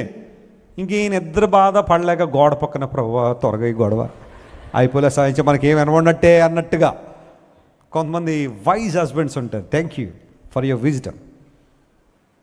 నా కుమారి, I would like to tell you something at Boaz. He is very determined and passionate to do something for you. Boaz యొక్క లక్షణం ఏంటో తెలుసా? ఈ సంగతి ఒకటి నిర్ణయించుకున్నాడు ఆయన. అది చేయకుండా ఏం చేయడు ఆయన? నిద్రపోవడంతే, ఊరుకోడో. ఇప్పుడు మాట చెప్తాను, జాగ్రత్తగానండి. బోయజే అంత డిటర్మిన్డ్గా ఉంటే, తాను అనుకున్న సంగతి నెరవేర్చాలనుకుంటే, నా దేవుడు ఇంకెంత డిటర్మిన్గా ఉంటాడు ఆయన. నా దేవుడు ఇంకెంత రోషం కలిగిన దేవుడు, నా దేవుడు ఇంకెంత బాధ్యత కలిగిన దేవుడు. ఆయన నీ పట్ల యోచించిన సంగతిని నెరవేర్చాలనుకుంటే ఆయన ఆపగలిగే శక్తి ఏదైనా ఉందా భూమి మీద? చెప్పాలి గట్టిగా. యోసేపును సింహాసనం మీద కూర్చోబెట్టాలనుకున్నాడు, ఎవరైనా ఆపగలిగారా? గట్టిగా చెప్పాలందరూ. దావీదును గొర్రెల దొడ్లను తీసుకొచ్చి ఇశ్రాయేలు రాజుగా చేయాలనుకున్నాడు, ఎవరైనా ఆపారు ఆయన్ని? ఆపలేదు. షడ్రక్ మేషక్ అబేద్నెగో అనబడే 3 హిబ్రూ బాయ్స్ని అగ్నిలోంచి కాపాడాలనుకున్నాడు నా దేవుడు, ఎవరైనా ఆపగలిగారు ఆయన్ని? ఎవరు ఆపలేకపోయారు. దేవుని కార్యాలు ప్రపంచంలో ఎవరు ఏం చేయలేరు, ఆపలేరు. బోయజు నిర్ణయించుకున్నాడు రూతు పట్ల సంగతి చేద్దామని. ఏంటి ఆ సంగతి? మొట్టమొదటిగా ఎవరైనా సమీప బంధువుడు ఎవరైనా ఉంటారేమో, ఆమెను విడుదల చేసి ఆమెకు ఏదైనా మంచి ఫ్యూచర్ ఇవ్వడానికి ఏమైనా చూస్తే సమీప బంధువులు ఎవరు రాలా. అందును బట్టి బోయజు ఆ స్థానాన్ని తీసుకుని మోయాబు నుండి తిరిగి వచ్చిన రూతు, ఆల్రెడీ ఆమెకు వివాహం జరిగిపోయింది, భర్త ఉన్నాడు, చనిపోయాడు అనుకోండి, అంటే లోకం దృష్టిలో ఆమెకు విధవరాలే. But Boaz, what I feel, బైబిల్లో బోయజు గురించిన ఎక్కువ వివరాలు అయితే రాయబడలేదు, కానీ that was the first marriage for Boaz. రూతుకైతే సెకండ్ మ్యారేజ్ ఏమో, కానీ ఆ బోయజ్కి ఎలాంటి మ్యారేజ్? అది ఫస్ట్ మ్యారేజ్. యూజువల్గా ఫస్ట్ మ్యారేజ్ చేసుకోవాలనుకున్నవారు యూజువల్గా they prefer a lady who is a virgin. First marriage ఉన్నవాళ్ళు ఆల్రెడీ విడోస్ని చేసుకోవాలనే ఆశ చాలామందికి ఉండకపోవచ్చు. ఎక్కడో ఏదైనా ఒక సందర్భంలో ఏదైనా ఒకటి రెండు జరగచ్చేమో, కానీ యూజువల్గా యవన కాలంలోకి వచ్చిన బిడ్డలు మొదటి వివాహం చేసుకోవాలని ఆశ ఉంటుంది. But still బోయస్ loved Ruth and he got married her. వివాహం చేసుకున్నాడు. రూత్ పాస్ట్ లైఫ్ తెలిసినప్పటికీ కూడా బోయజ్ ఆమెను ప్రేమించి గుండెలకు హత్తుకున్నాడు. What a wonderful thing it is. దేవుడు చేసిన కార్యాలు ఎంత గొప్పగా ఆలోచించాడు. ఒక సంగతి అనుకున్నాడు, నెరవేరుస్తాడంతే.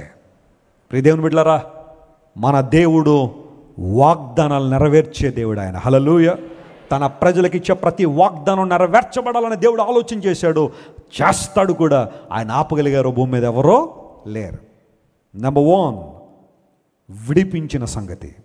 నెంబర్ 2 సంచరించిన సంగతి. నెంబర్ 3 నెరవేర్చే సంగతి. చెప్పండి, దీనికి ఏం పేరు పెట్టాం మనం? నెరవేర్చే సంగతి. బైబిల్లో అన్ని నెరవేర్చే సంగతులు ఉన్నాయా, నెరవేర్చబడిన సంగతులు ఏమైనా ఉన్నాయా బైబిల్లో? మళ్ళీ అడుగుతున్న జాగ్రత్తగా గమనించండి. బైబిల్ వాగ్దానాల్లో అన్ని నెరవేరేవి ఉన్నాయా, నెరవేరనవి ఏమైనా ఉన్నాయా? నెరవేరేవే ఉన్నాయి. అబ్రహాము నమ్మాడు, నా దేవుడు వాగ్దానాలు ఏం చేస్తాడు? ఆయన నెరవేర్చదు. My God fulfils his purpose. ఆయన ఉద్దేశాలు నెరవేరుస్తాడు. ఒక్క సందర్భం వచ్చింది కాబట్టి ఈ రెఫరెన్స్ చెప్పకుండా నేను ముగించకూడదు బైబిల్ గ్రంథాన్ని, ఈ ప్రసంగాన్ని. ఫిలిప్పీయులకు రాసిన పత్రిక 2వ అధ్యాయం 13వ వచనం ఒక్కసారి చదవండి, ముగింపు ప్రార్థన చేసుకుందాం. Philippians chapter 2 and verse 13. దానిలో రాయబడిన మాట ఇలా ఉంది, ఎందుకనగా మీరు ఇచ్చేయించుటకును కార్యసిద్ధి కలుగజేయుటకును తన దయా సంకల్పము నెరవేరుటకై. ఆ మాట అండర్లైన్ చేసుకోండి. ఏ సంకల్పం అంటది? తన దయా సంకల్పము నెరవేరుటకై మీలో కార్యసిద్ధి కలుగు చేసిన వాడు దేవుడే. చప్పట్లు కొట్టి దేవుని మహిమపరచండి. దయా సంకల్పము అనే మాట ఇంగ్లీష్లో ఏముంటుంది తెలుసా? గుడ్ పర్పస్ అని ఉంది. అందరూ చెప్పండి, ఇంగ్లీష్లో చెప్పండి, గుడ్ పర్పస్. దయా సంకల్పం అనే మాటకి ఇంగ్లీష్లో ఏముంది తెలుసా? Good purpose. దేవుడు మన పట్ల కలిగిన పర్పస్ గుడ్డా బ్యాడా? ఖచ్చితంగా గుడ్డే కదా.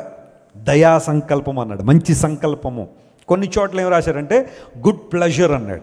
మనం ఏదైనా ఎవరికైనా మంచి చేసామనుకోండి, వారి థ్యాంక్స్ చెప్తే మనం ఏమంటాం చెప్పండి? మై ప్లెజర్ అంటాం కదా. నా ఆనందం అండి, ఇది నా సంతోషం అండి మీకు మేలు చేయడం. అక్కడ గుడ్ పర్పస్, మరొక ట్రాన్స్లేషన్లో గుడ్ ప్లెజర్ అనే మాట వాడారు. దేవుడికట నీకు మేలు చేయడం సంతోషం అట. హల్లెలూయా. ఆయన దయా సంకల్పం నీలో నెరవేర్చబడడం దేవునికి ఇష్టం. నెరవేరిస్తే కానీ ఆయన ఊరుకోడు. ఒక జరిగిన సంగతి చెప్పి ఒక్క నిమిషంలో నా ప్రసంగాన్ని ముగిస్తాను. ఒకసారి ఒక ఆయన తన ఫ్రెండ్కి ఫోన్ చేశాడు. రాత్రి 10:30 ఆ టైంలో, my friend, my mother fell sick, I need your help. నా తల్లి అనారోగ్యం పాలైంది, కొంచెం ట్రీట్మెంట్కి డబ్బులు కావాలి.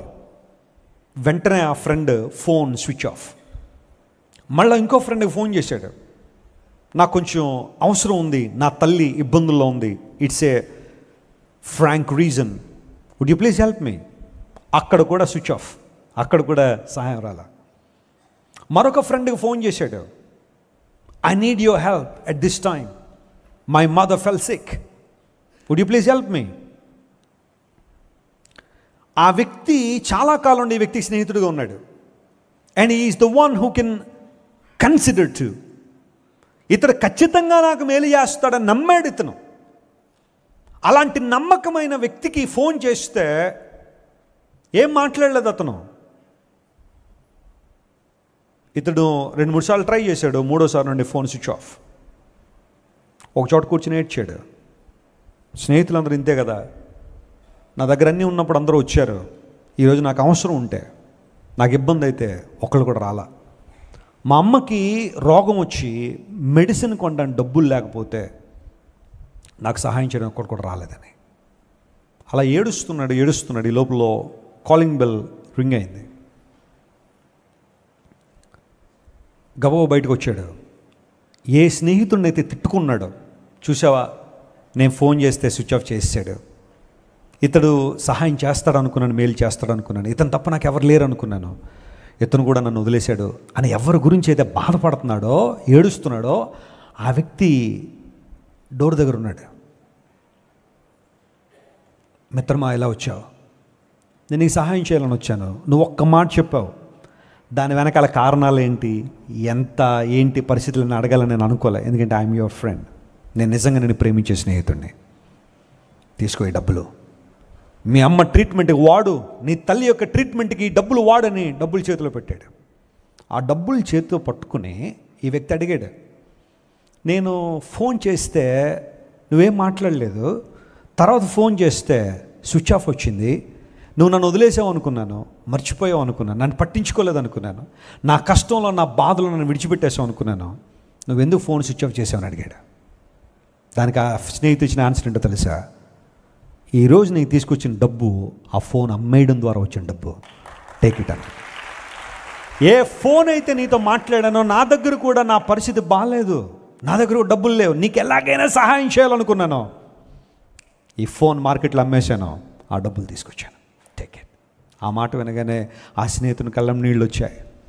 తప్పుగా అనుకున్నాను, నిన్ను అపార్థం చేసుకున్నాను, నన్ను వదిలేసావు అనుకున్నాను, నా ఇబ్బందులు నన్ను పట్టించుకో అనుకున్నాను, కానీ నీ గురించి కూడా నువ్వు ఆలోచన చేయకుండా స్వార్థం లేకుండా నాకు మెయిల్ చేశావు అని వెళ్ళి ఆ డబ్బులతో ఆ తల్లికి మెడిసిన్ కొని తీసుకొచ్చాడు. ఎందుకంటే ఈ మాట ఎందుకు చెప్పానంటే, లోకంలో కొంతమంది మంచి స్నేహితులు ఉంటారు. ఆ స్నేహితులు తమ గురించి తాము ఆలోచన చేసుకునే దానికన్నా స్నేహం చేస్తానని మాట ఇస్తారు చూసారా, వాళ్ళ కోసం ఆలోచన చేస్తారు. What a wonderful friendship. అయితే ఈ స్నేహాల కన్నా అత్యుత్తమైన గొప్ప స్నేహితుడు ఎవరు మనకి? మనుషులే మనల్ని ప్రేమిస్తే, మనతో స్నేహం చేస్తానని మాటిస్తే, ఇలా మాట నిలబెట్టుకునే మనుషులే ప్రపంచంలో ఉంటే, దేవుడు మాట ఇచ్చాడంటే తప్పుతాడా ఆయన? గట్టిగా చెప్పండి, దేవుడు మాట ఇస్తే తప్పుతాడా? వాగ్దానం చేసిన దేవుడు నెరవేర్చడానికి సామర్థ్యం కలిగిన వాడని అబ్రహాము నమ్మి దేవుని యందు నిరీక్షణ ఉంచి వాగ్దాన ఫలాన్ని పొందాడని రోమపత్రికలో మనం చూస్తాం. Hour God is the one who fulfils his purposes and his plans and his promises. ఆయన ఉద్దేశాలు మన జీవితంలో నెరవేర్చేవాడు. ఏ సంగతి యోబు విను, ఈ సంగతి మాట్లాడిన యెడల నీకు వ్యసనం కలగడానికి లేదో. ఒకటి విడిపించబడిన సంగతి, that reminds us God is our deliverer. రెండవది సంచరించిన సంగతి, hour God is our provider. మూడవది నెరవేర్చే సంగతి, అవర్ గాడ్ ఈజ్ అవర్ ఫుల్ఫిల్లర్. దేవుడు తన వాగ్దానాలు, తన ఉద్దేశాలు మన జీవితంలో